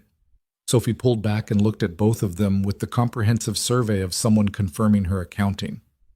"We're all on the map now." "We're all on the map," Isabella confirmed. Sophie nodded, satisfied, the way she'd been satisfied about the ambassador's title and Raymond's name and the outcome of board discussions she half understood and the fundamental arrangement of the world as she believed it ought to be. "Okay," she said. "Ice cream." She went back down through the hatch. Ethan looked at Isabella. Isabella looked at Ethan. There was a version of this moment, in a different story about different people, that would have been perfect. Clean resolution, swelling emotion, everything falling into place with the satisfying click of a well-written ending. This was not that. Isabella still had board meetings on Monday mornings, and a legal process winding down, and a company that required daily decisions, and a relationship with her father that would probably never be repaired, and a mother who sent Christmas cards from a careful distance. Ethan still had a workshop with a truck that embarrassed Sophie, and a business loan, and a drawer full of Kara's things he hadn't sorted through yet because grief is not linear and does not schedule itself around new beginnings. They were not fixed, either of them. They were not transformed into better versions of themselves. They were the same people they had been in a county clerk's office in October, complicated, imperfect, carrying the specific weights of their specific histories. The difference was that they were choosing to carry them in the same direction. That was the thing that nobody told you about the big moments. They didn't happen in the absence of your problems. They happened right in the middle of them. On a Tuesday evening on a rooftop with the last of the June light going out, and ice cream waiting downstairs, and a child who had decided months ago that you were already on the map and had simply been waiting for you to figure it out yourself. Isabella Sterling, who had spent her life measuring success in quarterly projections and board votes, and the precise management of outcomes she could control, stood in the warm dark of a Savannah rooftop and felt something she did not immediately try to categorize or manage or fit into an existing framework. It wasn't happiness exactly, or not only that. It was something more specific. The feeling of being in a place she had not planned to arrive at, having taken a road she would never have chosen, standing next to someone who had said, "I believe you," before he had any reason to, and had kept believing her even when she'd made it difficult, which was most of the time. She had not known, at 30 years old, that this was the thing she had been building toward without knowing it. That the empire and the claws and the rainstorm and the woodworking shop had all been, in their separate ways, routes to a rooftop in June with a man she loved and a child who had already put her on the map. Her grandfather had been worried about her being alone. He had, in his difficult, circuitous, legally complicated way, done something about it. She thought she might stop being angry about the claws. She looked at the ring on her finger, plain gold, slightly scratched now from the months in a coffee tin, unimpressive by every metric she'd once used to measure such things. She thought it was the best thing she owned. Below, Sophie called again from the bottom of the hatch. "The ice cream is melting." "Coming," they said, both of them, at the same time, and then looked at each other, and this time the thing that was in the same neighborhood as a smile arrived completely, for both of them, unguarded, real. They went downstairs. The ice cream was vanilla and slightly melted, and Sophie had already started without them, which was exactly right. Travis had brought extra spoons. The workshop smelled like pine and linseed oil in the June evening, the familiar smell of a place that had become, over the course of an improbable year, the beginning of something Isabella had not known she was capable of building. Not an empire. Nothing with her name on a building. Something smaller, sturdier, and considerably harder to walk away from. They sat in the workshop in the evening light, the three of them, eating ice cream from the container with extra spoons, and Sophie told them about a plan she had to teach Raymond the fox to sit up using a system of small props she'd been developing, which Ethan said was structurally unsound, and Isabella said showed considerable engineering initiative. And Sophie said Isabella was her favorite for saying that, which Ethan said was unfair. "You're both my favorites," Sophie said, in the diplomatic manner of someone managing two adults gracefully. But Isabella said the better thing this time. "Story of my life," Ethan said. "Your eggs and toast," Isabella said, "were very good." Was that a compliment? A strongly worded one. Sophie looked between them and seemed satisfied that the adults in her life were operating correctly, which they were, more or less, in the imprecise and ongoing way that people who have chosen each other actually operate. Not perfectly, not without friction, not without the history they carried and the complications that didn't resolve just because the love was real. But choosing. Every day, in the small ordinary decisions that don't look like decisions until you add them up. That was what it looked like, in the end. Not a dramatic moment of transformation. Just two people and a child in a woodworking shop in June, with melting ice cream and a stuffed fox and the sound of Savannah going quiet outside, adding one more ordinary evening to the accumulating record of a life they were building together, day by day, Tuesday by Tuesday. Real.